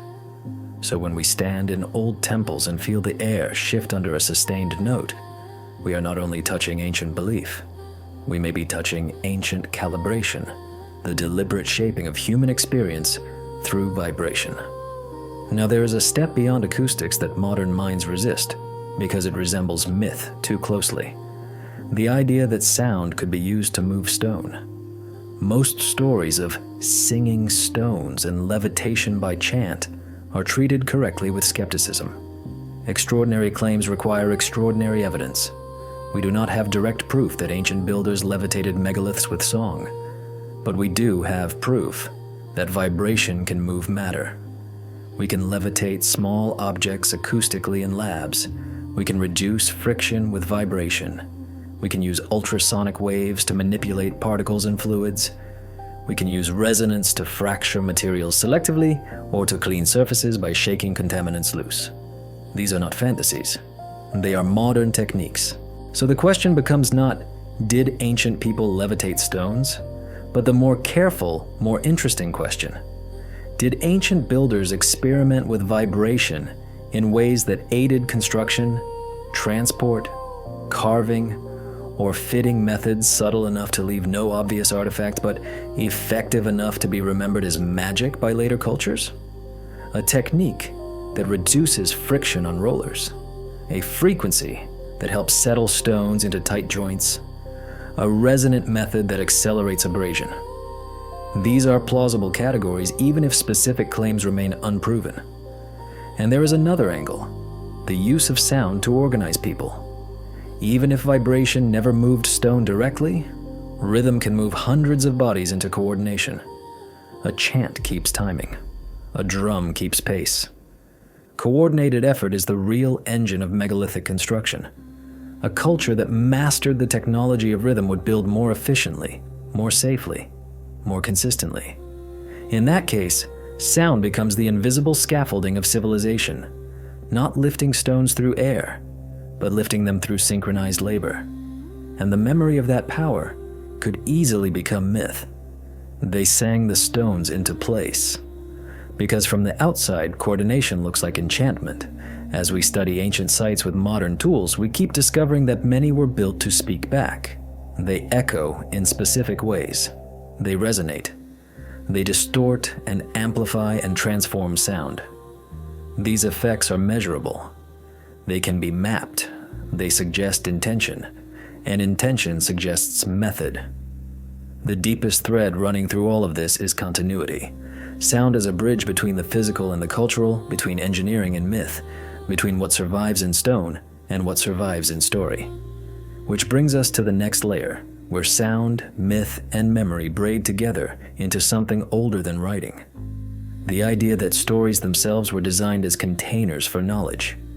Not just entertainment, not just morality, but preservation data wrapped in narrative so it could survive catastrophe. Because if civilizations did rise and fall before ours, if knowledge was lost and later recovered, then the most durable technology they might have possessed was not a machine. It was a method of transmission, a way of hiding instruction inside myth so it could cross the long, dark gaps of forgetting.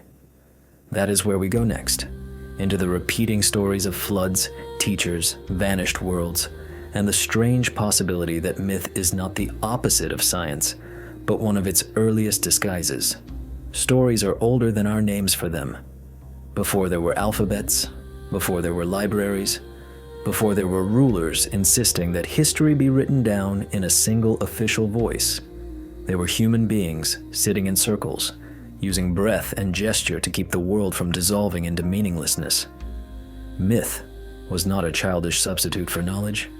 It was a container, a way to preserve what mattered when nothing else could be trusted to last. And when you start reading myths the way you read sediment layers, not as literal snapshots, but as compressed records, you begin to notice how often the same shapes repeat. Across oceans, across languages that never touched, across centuries that should have erased the similarities.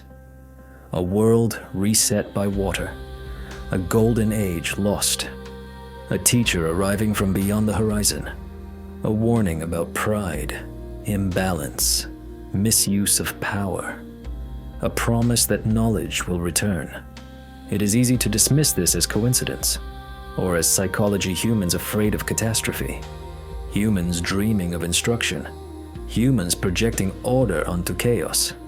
But there is another possibility, that these repeating motifs are cultural fossils, not exact records, but persistent impressions left by real events: climate shocks, sea level rise, migrations, collapses, events so large they branded the collective memory deeply enough to survive a story. The flood myth is the most obvious example because it is nearly everywhere. Sumerian tales speak of waters that rose and swallowed the world, of a survivor who carried life forward. Babylonian versions echo it. Hebrew scripture carries its own form. Greek stories speak of Deucalion. Hindu traditions speak of Manu. Many indigenous American narratives carry flood memories too, some local, some cosmic. At first glance, it looks like a universal moral, destruction and renewal. But geology offers a spine to the metaphor. At the end of the last ice age, as glaciers melted, sea levels rose dramatically. Not inches, but meters enough to erase coastlines, drown plains, and transform familiar routes into open water. In some regions, the change would have been visible within a lifetime, a shoreline retreating year after year, salt water advancing into river mouths, forests turning into marsh, marsh into sea. If your community lived on what is now the sea floor, as many likely did, then the flood would not have been a parable. It would have been the end of your world. The survivors would have carried more than grief. They would have carried instruction. Where the water rose first, where it rose fastest, what signs preceded it, what places remained safe, what mistakes were fatal. How do you preserve that instruction without writing? You wrap it in a story. You give it names. You make it unforgettable. And that is where myth begins to behave like technology.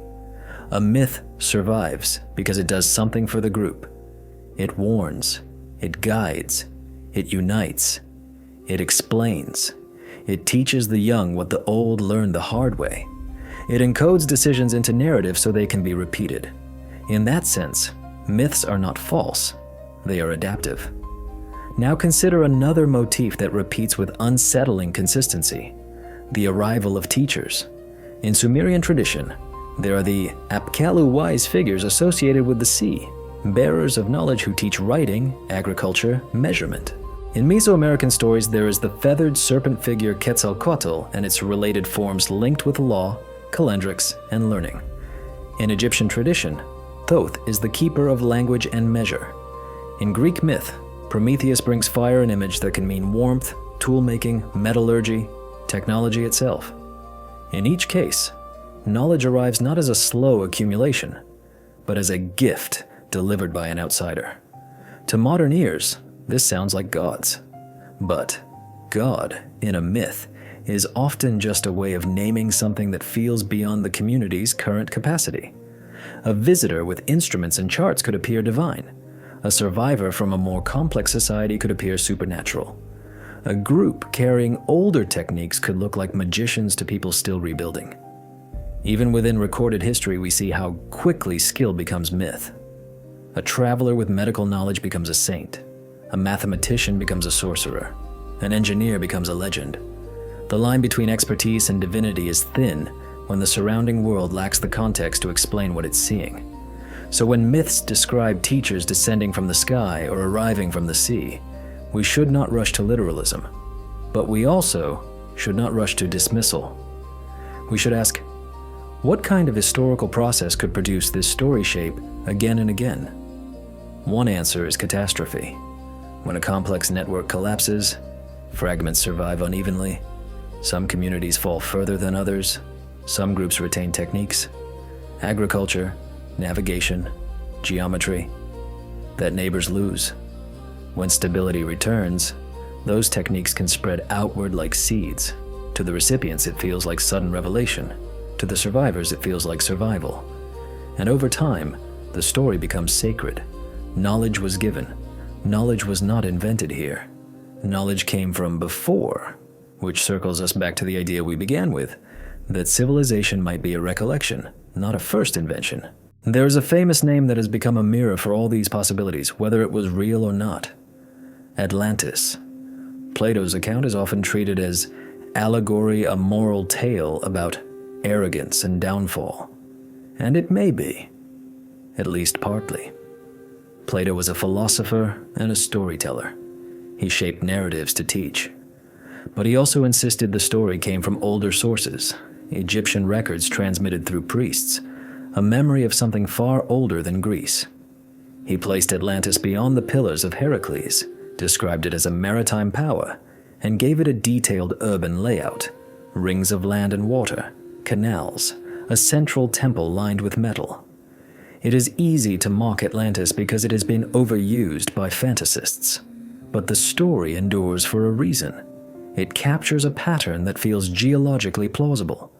A coastal civilization, advanced enough to build in stone and waterworks, destroyed suddenly by seismic and climatic violence, swallowed by the sea. Even if Atlantis was not a single place, the pattern may represent multiple real losses stitched into one archetype. And perhaps that is what myth does best. It takes repeated events and condenses them into one unforgettable symbol. In that sense, Atlantis is not just a location.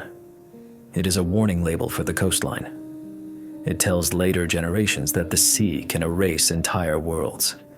And it tells them that knowledge can scatter, survive in fragments, and reappear disguised as gifts from gods. Other myths carry the same cyclic logic. Many traditions divide time into ages, worlds, or epochs that rise, decay, collapse, and renew. The Mayan long count, often misunderstood and sensationalized, reflects an obsession with cycles. Hindu cosmology speaks of yuga sages that repeat in vast arcs of decline and renewal. Indigenous narratives in various regions describe previous worlds destroyed by flood, fire, or ice. These are not scientific chronologies in the modern sense, but they are models. They describe a worldview in which history is not a single upward climb but a spiral. And spirals, as we've noticed, appear everywhere, carved into stone, drawn in sand, woven into stories. A spiral is the shape of recurrence with a variation, the same place, but not the same point. Now consider how myths preserve technical hints. Many creation stories begin with vibration word, breath, sound ordering chaos. This echoes what we explored in the last layer, that ancient people sensed correctly that oscillation underlies structure. Myth makes it personal. A voice speaks reality into being. Science makes it abstract. Fields fluctuate. Matter organizes. The core insight is shared. Other stories speak of fire from the heavens, radiant weapons, cities destroyed by light. These are often dismissed as fantasy, and they should be treated carefully. But such images could encode memories of meteor impacts, air bursts, volcanic eruptions events that produce heat and light beyond ordinary experience. They could also, in rare cases, preserve distorted memories of technologies that later cultures could not explain. Even within known history, we have examples of lost technologies that became legend. Greek fire, Damascus steel, Roman concrete. When the method is lost, the outcome becomes mythic. People remember the effect, but not the process. Myth is often what remains when engineering is forgotten. So the question is not whether myths are true in the literal sense. The question is whether they preserve patterns of experience and fragments of method long after the original context has vanished. And sometimes they do. There is a term some researchers use, geomythology, the study of how myths encode geological events. Flood legends align with post-glacial sea level rise. Fire myths cluster near volcanic regions. Serpents and dragons often map onto rivers, fault lines, and places of seismic activity. Stories of the land moving appear where tectonics are active. This doesn't mean every myth is a geological report, but it suggests that human narrative is capable of preserving environmental memory across astonishing spans of time. If that is true, then myths about lost cities and world resets are not merely entertainment. They are warning systems. And if myths can preserve environmental memory, they might also preserve cultural memory, techniques, values, and instructions. A story about a teacher from the sea might encode the memory of coastal navigators bringing calendrical knowledge inland after a flood. A myth about a god of measurement might preserve the importance of geometry in architecture. A tale about a tower reaching the sky might encode a lesson about scale, ambition, and the fragility of coordination. Even sacred symbols may function like compressed diagrams, geometry embedded in art, so it survives translation. Interlocking circles, labyrinths, flower-like patterns, repeating ratios. These can teach proportion without words. And because geometry is universal, such symbols can travel across cultures and time, remaining meaningful even when language changes. This might be why certain motifs appear again and again, separated by oceans. Not because a single empire spread them, but because they are durable containers for ideas that humans repeatedly rediscover and repeatedly choose to preserve. If you want a message to outlast your alphabet, you carve it into pattern. If you want a warning to outlast your city, you wrap it in a story. That is the quiet genius of myth. It is an information technology designed for catastrophe. Now, if myths are archives, then they point somewhere. Not always to a single place, but to a direction of inquiry. Toward drowned plains, toward buried deserts, toward frozen continents, toward the edges where the earth hides what it takes. And that brings us to the next layer of the story. The rumor of ruins beneath water, ice, and sand, not as romantic fantasy, but as a simple consequence of geology. Because the planet has hiding places. And in those hiding places, time moves differently. For now, we move deeper into the places where the earth hides things not out of secrecy, but out of process. The places that look empty because time has covered them the way a body covers a wound. Deserts and ice sheets feel like opposites. One burns under open sky. The other holds sunlight at a distance, turning it into glare and silence. But they share a crucial trait. Both can preserve. Sand buries. Ice seals. What they hide, they often protect. That is why some of the most disruptive discoveries about our past come from landscapes we once dismissed as lifeless. It isn't that life wasn't there. It's that the evidence went to sleep. Under the Sahara now, a vast engine of heat. There are ghost rivers, ancient lake beds, shorelines etched into rock. Satellite images reveal pale channels beneath the dunes, a network of waterways that once carried seasonal flow through what is now dust. The Sahara was not always a desert. In the Holocene, it experienced humid phases, green intervals when grasslands spread, lakes formed, and animals migrated through corridors that do not exist anymore. Rock art depicts swimmers, cattle, giraffes, not symbols of fantasy, but records of ecology. And ecology implies human movement. If the Sahara was once navigable, then it was once inhabited more densely than we imagine. People would have traveled, traded, settled near water. They would have built with materials that decay wood, mud brick, reed, but also with stone. And when the climate shifted, those communities would have been displaced, absorbed, or erased. The dunes that swallowed them did not destroy everything. They sealed it. Even today, in Egypt, desert sand has done something paradoxical. It has protected cities by burying them. Entire settlements have been found beneath dunes, their outlines visible only through remote sensing, their walls preserved by the dryness that prevented the usual rot of time. The desert does not always erase, it often conceals, and concealment can become preservation. Now move northward into ice. Ice is not just frozen water. It is a ledger. Every year, snow falls and compresses.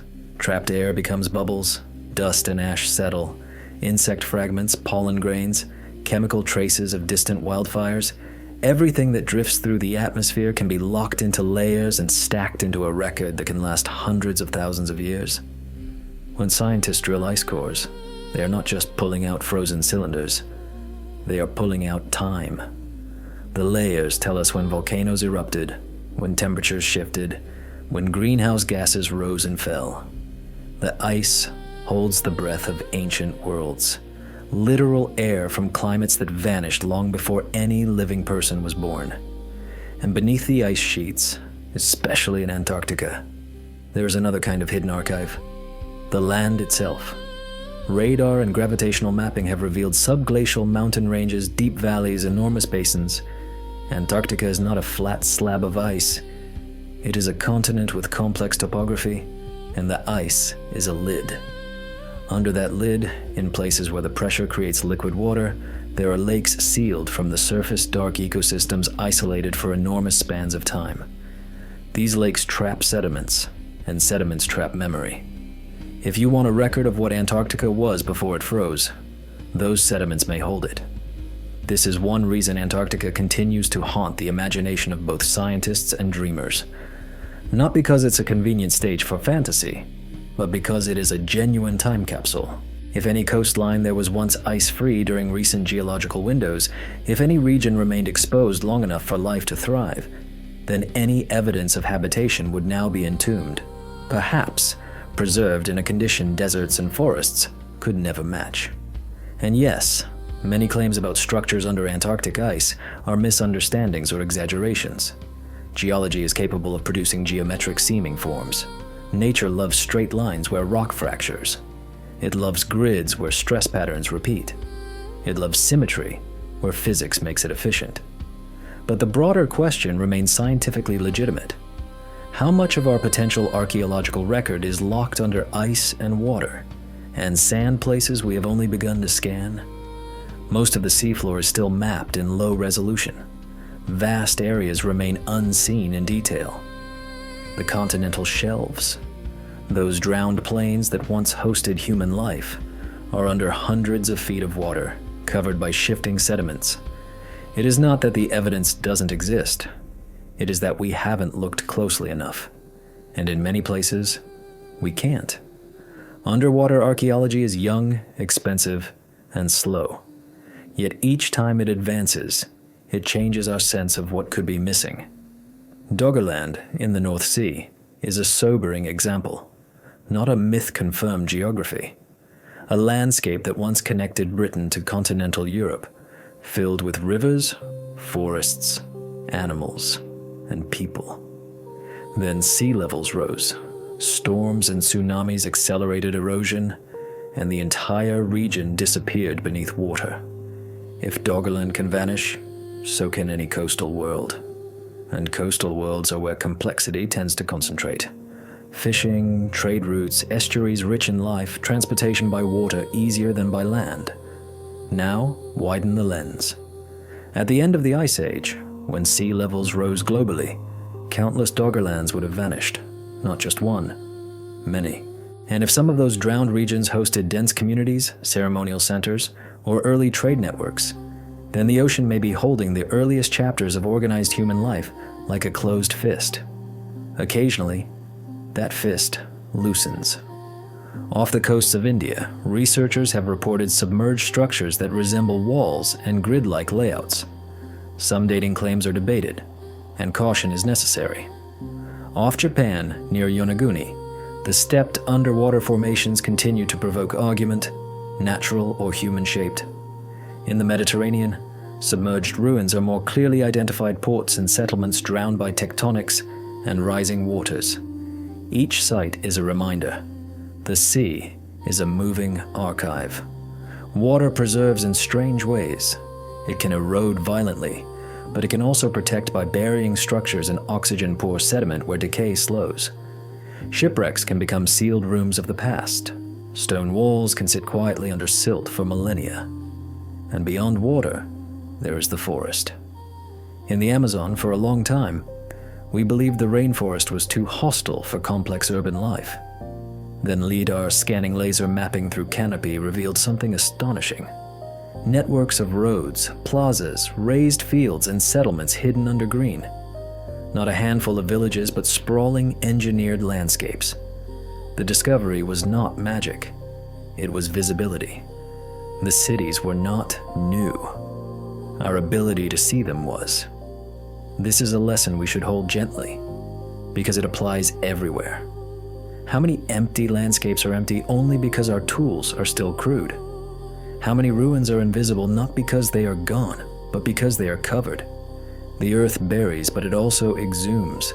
Wind shifts, rivers cut new channels, storms peel back dunes, glaciers retreat, coastlines erode, exposing what was sealed.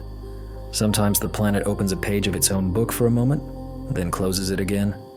And when it does, we find pieces that do not fit comfortably into our story.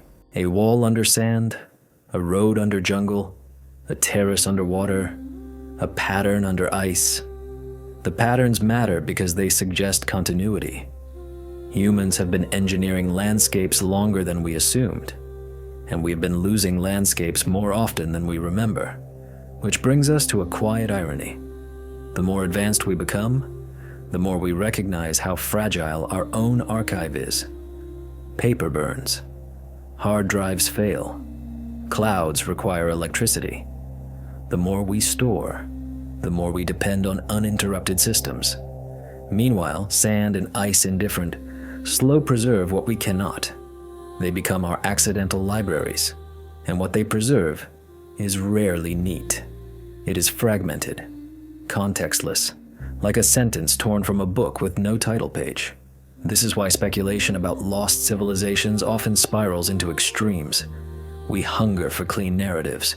We want a single Atlantean capital, a single grand collapse, a single explanation for every anomaly.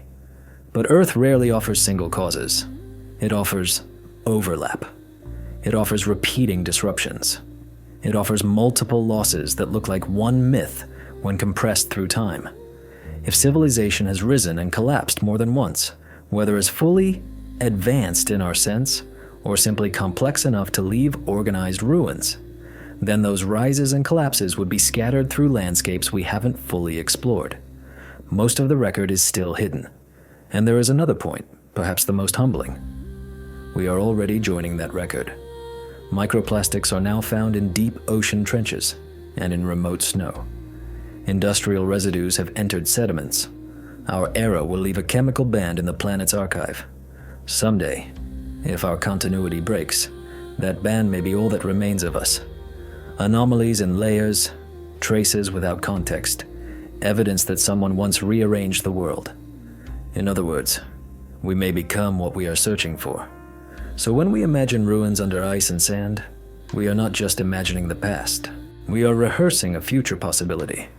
The Earth will bury our cities too, eventually, if given enough time. The same dunes that conceal older walls will one day drift over ours. The same sea that swallowed ancient plains could swallow modern coastlines again. What matters, then, is not only what is hidden, but how we learn to read what remains. Which brings us to the next layer, the planet's own memory systems. Not just the visible ruins, but the deep records in chemistry, magnetism, sediments, and isotopes. Because even when stone crumbles and cities dissolve, the Earth keeps a quieter kind of evidence. A fingerprint, a residue, a signature that can survive longer than any monument. And if we want to know whether other civilizations existed before ours, we may need to listen not to ruins, but to the planet's data, its slow, patient bookkeeping. That is where we go next. The planet remembers everything, but it does not remember the way we do. It doesn't keep names. It doesn't preserve intentions. It doesn't hold on to stories in neat sequence the way a library does. Earth remembers through physics, through chemistry, pressure, temperature, and time. It records not the details of a life, but the consequences of billions of lives interacting with air and water and stone. It forgets faces. It remembers shifts. And once you understand that, the search for lost civilizations changes shape. You stop looking only for walls and tools. You begin looking for fingerprints in the strata traces of behavior that could survive when objects cannot. Ice cores are one kind of memory, breath captured in bubbles. Lake sediments are another, pollen grains settling like annual signatures. Ocean floors hold another archive still, the slow rain of microfossils and dust, building layers so gradually that even 1,000 years is thin. These are the pages of Earth's diary, but they are not written in language, they are written in ratios, in isotopes, in chemistry. When scientists drill deep into Antarctic ice, they can reconstruct temperature swings over hundreds of thousands of years by analyzing oxygen isotopes. Subtle variations that track climate changes with astonishing clarity. They can measure greenhouse gases trapped in ancient air and see when CO2 and methane rose and fell. They can identify ash layers from volcanic eruptions and match them to known events or unknown ones. The deeper the cores, the older the breath. And within that breath, there are patterns so consistent they feel like a rhythm. Glacial cycles, warming phases, cooling phases, the planet's slow inhale and exhale. But there are also anomalies. Sharp spikes, sudden shifts, thin bands that hint at catastrophe, massive fires, eruptions, impacts, abrupt climate jumps. These layers are not just environmental history. They are the stage on which culture either flourishes or fails. Civilization is a climate phenomenon as much as it is a human one. Stable seasons support agriculture. Predictable water supports settlement. Disruption fractures networks. The Earth's climate record is, in a way, a record of how often the planet has allowed continuity to persist long enough for complexity to accumulate. Now, if an earlier civilization existed, an industrial one, or even a proto-industrial one, it would have altered the environment. That alteration, not the cities, might be what survives. This is the heart of the thought experiment, sometimes called the Silurian hypothesis. If a civilization arose millions of years ago, could we detect it? The uncomfortable answer is, maybe not easily. Most of Earth's surface is a temporary surface. The oceanic crust is recycled by plate tectonics on timescales of roughly 200 million years. Even continental surfaces are reshaped relentlessly. Rivers move, mountains erode, glaciers grind, sediments bury, subduction consumes. Give enough time, and the planet turns yesterday into geology. So, the obvious artifacts, buildings, roads, machines would likely be gone in deep time. But the environmental signature might remain. Altered carbon cycles, unusual concentrations of metals, synthetic compounds, isotope ratios that don't match natural expectations. In our own era, for example, we are changing the carbon isotope balance by releasing ancient carbon from fossil fuels, leaving a distinct signature in the atmosphere and sediments. We are producing persistent organic pollutants and microplastics. We are mining and concentrating elements in unusual ways. We have also created radioactive isotopes through nuclear tests and reactors markers that can persist for tens of thousands of years. and some much longer. These are the kinds of traces an earlier civilization might leave behind too. Not monuments, but chemistry. Yet here, the planet becomes a tricky archivist. Nature can mimic many of these signals. Massive volcanic episodes can inject carbon and sulfur. Wildfires can leave soot and carbon spikes. Methane releases can alter isotopes. Even certain rare mineral formations can produce strange anomalies. If you found a carbon spike in ancient strata, it could be industry, or it could be geology. The distinction would lie in complexity. The presence of compounds that are extremely unlikely to be produced without deliberate synthesis, or patterns of multiple signals aligning in a way that suggests organized activity rather than a single natural event. So far, no definitive industrial fingerprint has been found in deep time layers that cannot be explained naturally. But the search is young, and the record we've analyzed is a fraction of what exists. We have not read most of Earth's pages. There is another archive written into the planet: magnetism. Earth's magnetic field is not constant. It wanders, weakens, strengthens, and over long spans flips polarity entirely. When lava cools, iron-bearing minerals align with the magnetic field, freezing its direction in place. Each basalt flow becomes a tape recording of the planet's magnetic orientation at that moment. By mapping these magnetic stripes on the seafloor, scientists reconstructed seafloor spreading proof that continents move. By studying paleomagnetism in rock layers, they trace reversals through time like chapters in a hidden book. This matters because magnetism is both a memory and a force. A civilization that used magnetism, even in simple ways, might leave traces in where it built, what materials it favored, and how it navigated.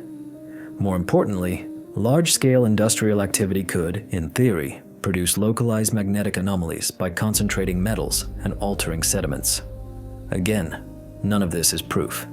It is simply another layer of record, another place the Earth might keep a signature. Then there are rare discoveries that remind us how easily we can underestimate nature's own capacity to produce advanced phenomena. In Gabon, Africa, a uranium deposit revealed evidence of sustained nuclear fission reactions that occurred naturally about 2 billion years ago. A natural reactor operating in pulses, leaving isotope ratios that stunned scientists.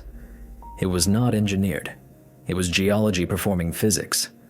That discovery matters because it teaches humility. Not every impossible signature is artificial. The Earth can do things that resemble our technology without us. And yet the opposite humility is also required. Not every natural assumption is safe. Sometimes, an anomaly is a door. The planet's archive includes biology too. DNA is a record of survival pressures, migrations, bottlenecks, infections. Our genomes contain traces of ancient viruses fossils of encounters written into code. Mass extinction events leave their marks in the sudden disappearance of species and the rapid blooming of others. If a prior intelligent civilization altered ecosystems through agriculture, selective breeding, habitat modification, some traces might persist in biological patterns. Not as obvious as a fossilized computer, but as weird distributions, sudden shifts, domestication-like changes appearing earlier than expected. This is speculative, yes, but it is the kind of speculation that science can, in principle, test if it asks carefully enough. And that is the deeper transformation. The idea that lost civilization is not only an archaeological question, it is a geochemical and biological one. It asks us to broaden what counts as evidence. Because if the Earth erases objects quickly, but preserves consequences longer, then civilizations might be detected only by the shadows they cast on the planet's cycles.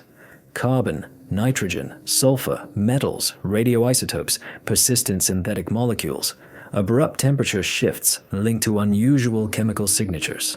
A layered fingerprint of activity. Now bring this back to us.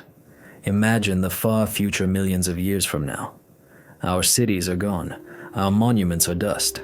Our satellites have fallen and oxidized and been folded into sediments. The oceans have rearranged coastlines. Mountains have risen and collapsed. What remains? A thin layer, a band of altered chemistry. Perhaps microplastic residues, perhaps unusual metal concentrations, a spike in radionuclides, a brief, sharp perturbation in climate markers, then silence. If someone human descendants or another intelligence were to study that layer, they might argue about it the way we argue now: natural or artificial, catastrophe or culture, a single event or a sustained period. They would have our fingerprint without our story. And that is what makes the idea of earlier civilization so plausible in one narrow sense. Even if they existed, we might have their fingerprint without knowing it. We may have already seen their layer and interpreted it as natural. Or we may not have encountered it yet because our sampling is sparse, our methods still developing, our questions still shaped by the assumption that we are the first. The Earth's archive is vast, and we have only skimmed its margins. So what do we do with this? We keep listening, but we also accept the discipline of uncertainty.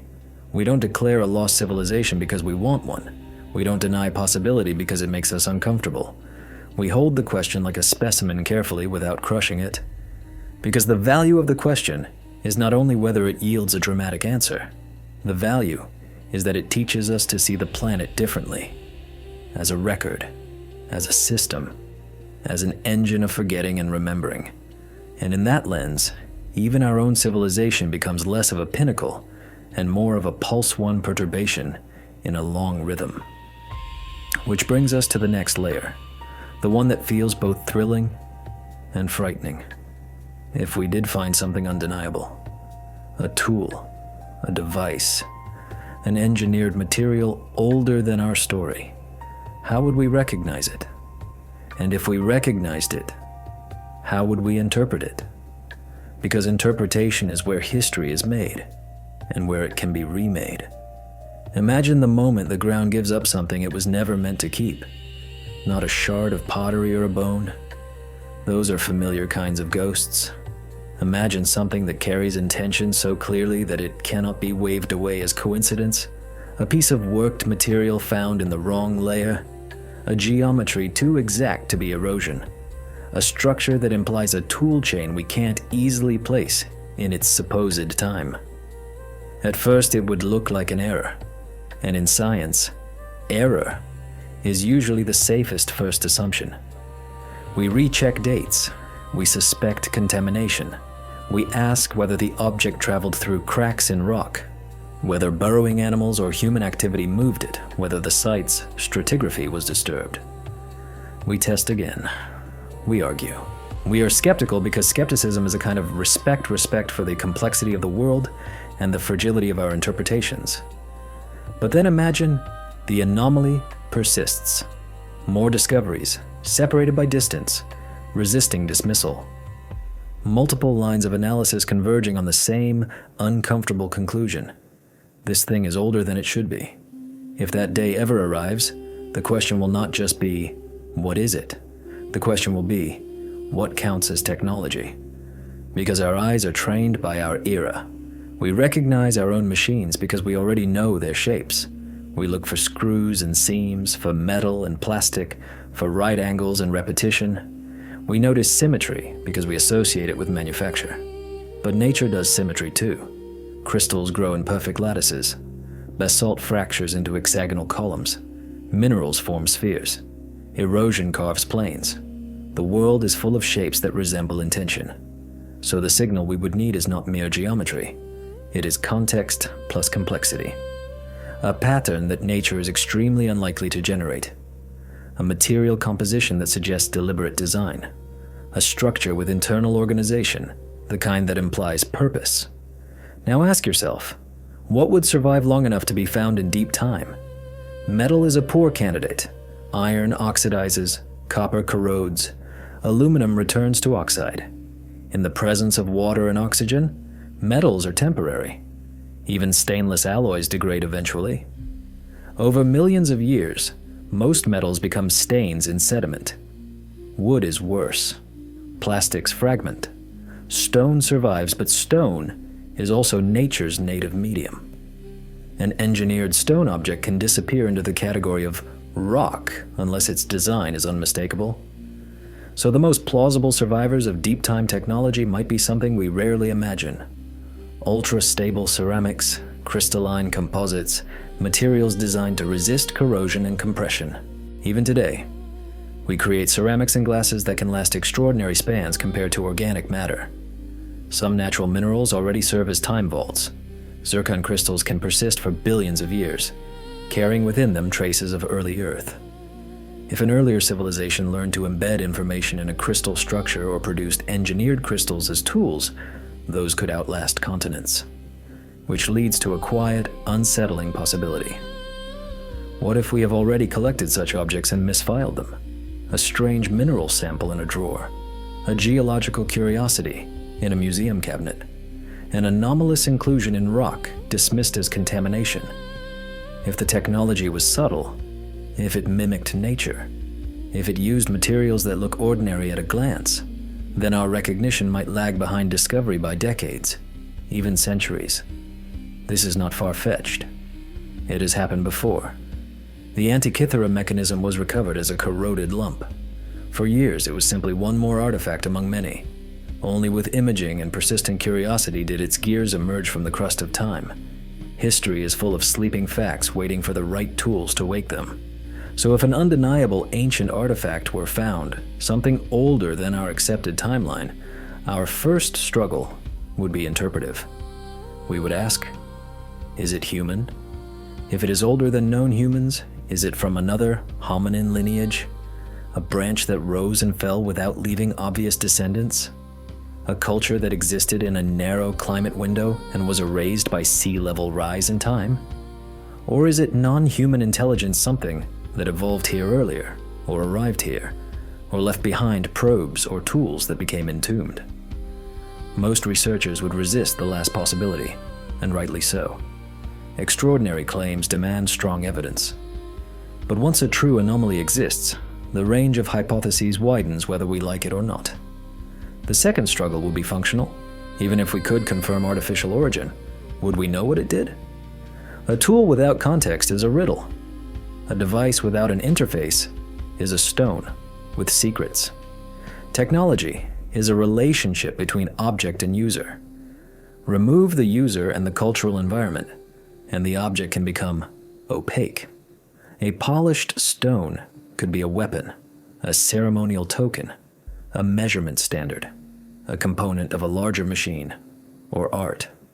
A precisely drilled hole might be part of a fluid system, an acoustic resonator, a mounting point, or simply an aesthetic detail. We would be forced to do what archaeologists already do, but at a far more dizzying scale. Infer function from form, and form from fragment. And then there is the third struggle, emotional. Because the discovery of earlier technology would not be merely academic. It would touch something deeply human, our sense of uniqueness and our sense of direction. We are used to imagining ourselves as the first to cross certain thresholds, the first to build cities, the first to compute, the first to gaze outward with machines. We have myths of progress that make us the climax of a long ascent, but a confirmed earlier civilization would fracture that storyline. It would suggest that intelligence can rise, build complexity, and be erased so thoroughly that only a few stubborn artifacts remain. It would suggest that progress is not guaranteed. It is contingent on climate, on stability, on restraint, on luck. It would also suggest something equally profound and strangely comforting, that we are part of a larger pattern, not the beginning, not the end, one pulse in a repeating rhythm. Now imagine a more dramatic case, a device that still functions. This is unlikely but not impossible if the device was designed for durability and used a passive mechanism, something that does not require fuel, something that relies on natural gradients, temperature differences, magnetic fields, ambient vibration, sunlight. We already build passive instruments that last, sundials, mechanical systems, structures that measure time by shadow, water clocks that run on gravity. Scale that idea up, and you can imagine an engineered object designed to continue performing a function for extraordinary spans. If such a device were found and still operated, We might not recognize it as operating. We might see it as a strange stone arrangement until we notice that it responds predictably to a cycle light, lunar alignment, magnetic shifts. The device might be environmental rather than mechanical. It might not hum. It might whisper. And if it did contain information data, a message, a record, how would it store it? We think of storage as magnetic bits, optical pits, silicon memory. But storage is simply stable pattern. It can be atomic arrangement, it can be crystal structure, it can be carved geometry that encodes ratios and maps. It can be resonant cavities tuned to frequencies that carry meaning to those who know how to read them. We are already exploring data storage in DNA. We are already encoding information in synthetic molecules. We are already dreaming of storing archives in crystal. These ideas are not futuristic fantasy. They are engineering projects. So it is not absurd to ask whether an earlier intelligence might have done something similar. If so, our challenge would be translation, not from one spoken language to another, but from one mode of encoding to another.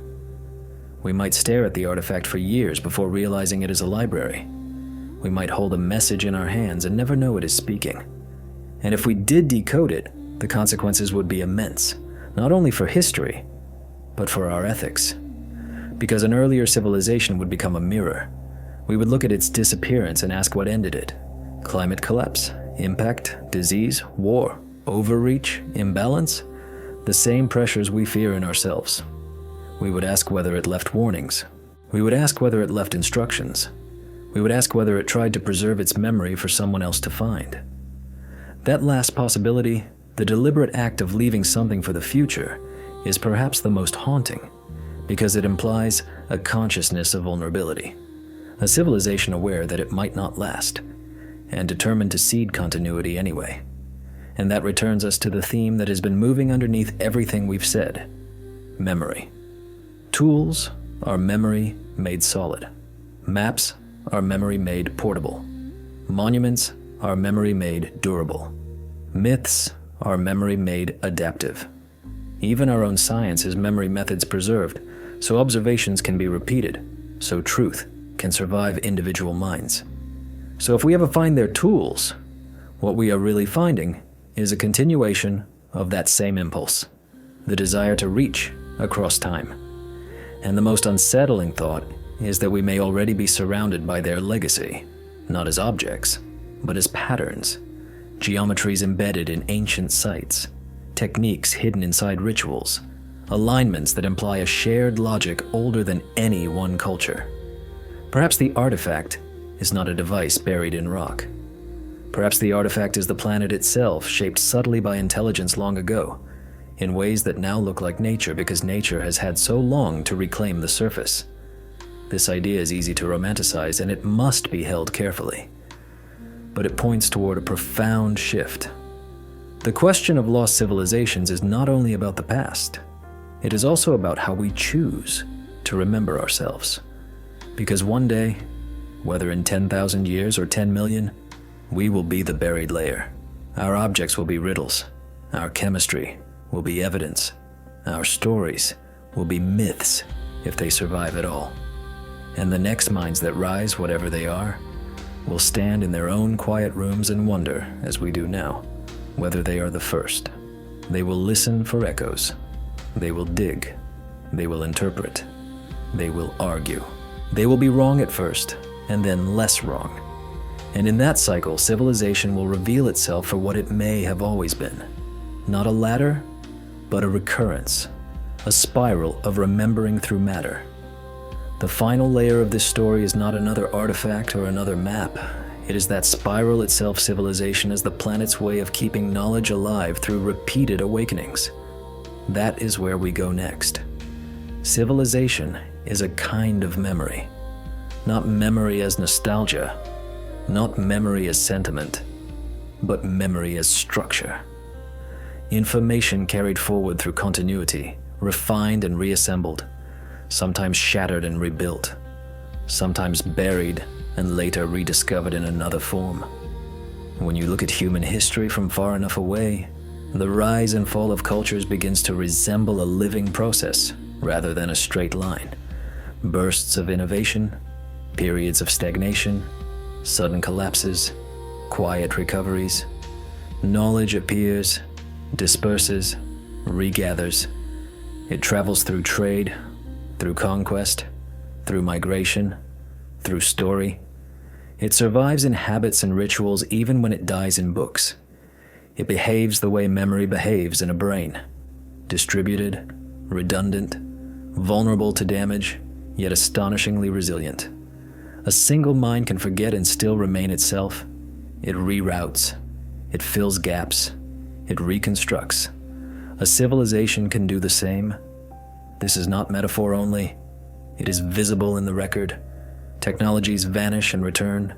Concrete recipes lost after Rome and rediscovered centuries later.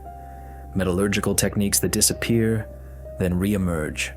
Mathematical ideas reinvented under new names. Navigation skills that appear at the edges of known worlds and then fade when the need or the tradition breaks. When we call something lost, we often mean we lost the chain of teaching. The knowledge did not evaporate from the universe. It simply stopped being transmitted reliably. And transmission is the fragile bridge that civilization walks on. We like to imagine progress as inevitable. We tell ourselves that once an idea is discovered, writing, agriculture, computation, it becomes permanent. But permanence is not guaranteed by discovery. It is guaranteed by redundancy. An idea survives only if enough minds hold it, enough systems support it, enough materials preserve it, enough incentives keep it practiced. Otherwise, it becomes a ghost, a rumor and a myth, a pattern in stone, an artifact without context. This is why ancient builders were so obsessed with durability. Stone endures. Geometry outlasts language. Alignments remain meaningful, even when names fade. A pyramid aligned to the stars is still speaking, even if we can't translate the words that once explained it. In our own era, we have multiplied memory beyond anything ancient people could have imagined. We store billions of pages in data centers. We record our voices and faces. We preserve entire libraries in digital clouds. And yet, our memory is brittle. Digital archives depend on power, maintenance, and compatibility. File formats become obsolete. Storage media degrade. A civilization can lose an enormous portion of its knowledge not over millennia, but over decades, if the systems supporting it collapse. The irony is sharp. We have more memory than ever, and we may have less durability than stone. If you want a message to endure deep time, you don't store it on a server. You carve it into the world. This is where the thought becomes almost unsettlingly circular. Ancient cultures embedded knowledge into architecture and myth because those media survived instability. We embed knowledge into digital networks because our stability feels permanent. But if stability is an illusion, as it has often been, then the most durable artifacts of our civilization may not be our books or our databases. They may be our chemical fingerprints in sediment, our plastics in ocean trenches, our radionuclides in soil, the rearranged atmosphere recorded in ice bubbles. We may be leaving behind the same kind of evidence we search for in others. The consequence is humility, but also responsibility. If civilization is a memory process, then our role is not only to build, but to decide what kind of memory we want to become. What do we want the Earth to remember about us? Because the Earth will remember something, whether we intend it or not. It will remember our carbon pulse. It will remember our extinctions. It will remember our metals moved from rock into concentrated veins of landfill and ruin. It will remember our concrete reefs and our orbital debris. It will record us not by our ideals, but by our impact. And if the idea of earlier civilizations is true, if the planet has hosted other awakenings that rose and fell, then we are not unique in facing this choice. We are repeating an old dilemma with new tools. How to grow without breaking the world that holds us. This is one reason Atlantis remains such a persistent mirror. Strip away the fantasy, and the story becomes a model. A society that mastered engineering and the sea, that grew powerful, that lost balance, and that was erased by the planet's forces. The lesson is not that knowledge is evil. The lesson is that knowledge without restraint is unstable. Plato framed it as moral punishment.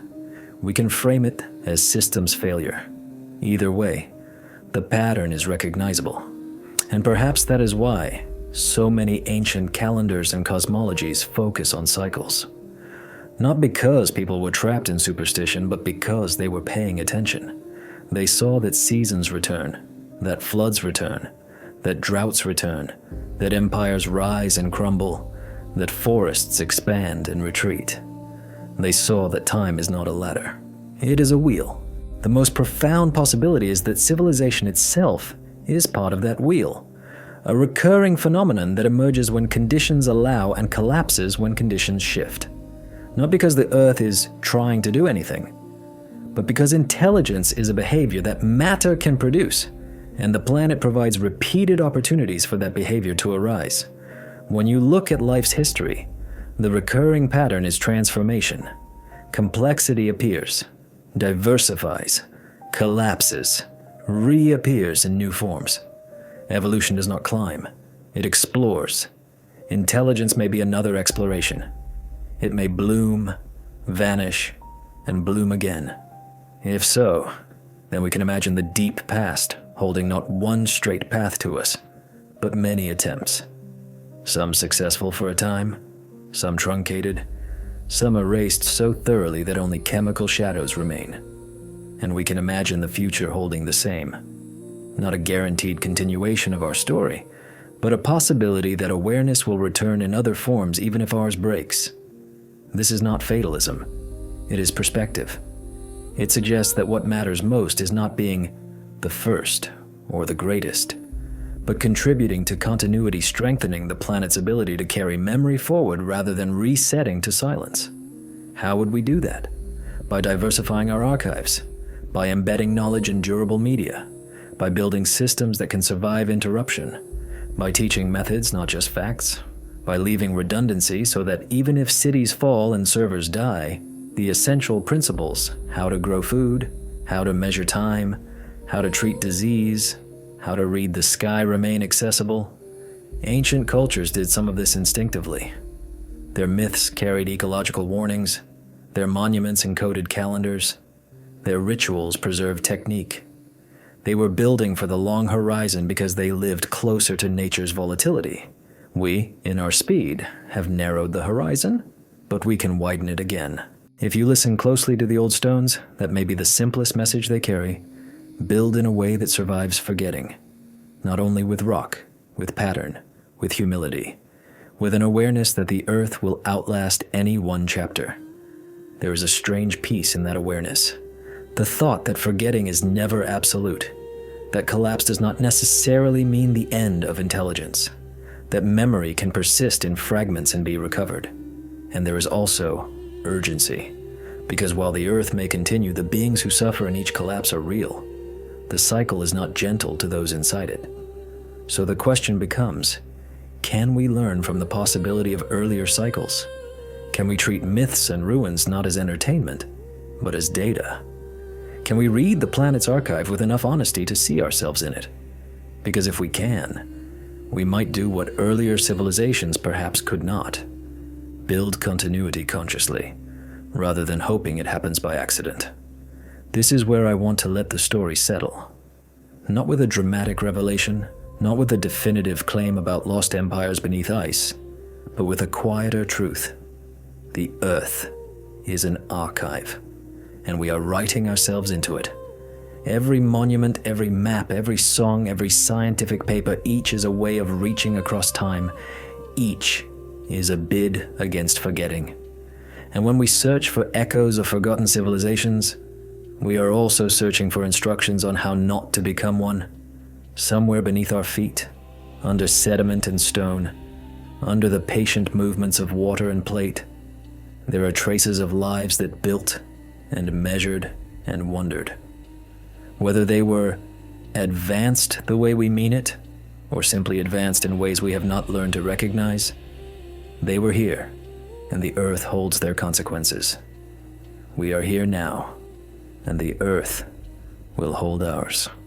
So take a slow breath, let your shoulders loosen. If you feel that quiet tug of recognition when you think about old stones and drowned coasts and the long memory of ice, you are not alone. Curiosity is older than any ruin. It is the one technology that never disappears. It waits. It returns. It begins again. And so, as we close this layer of the journey, I'll leave you with the same soft question we started with, now turned gently toward the future. When the next seekers listen for our echoes, what will they hear?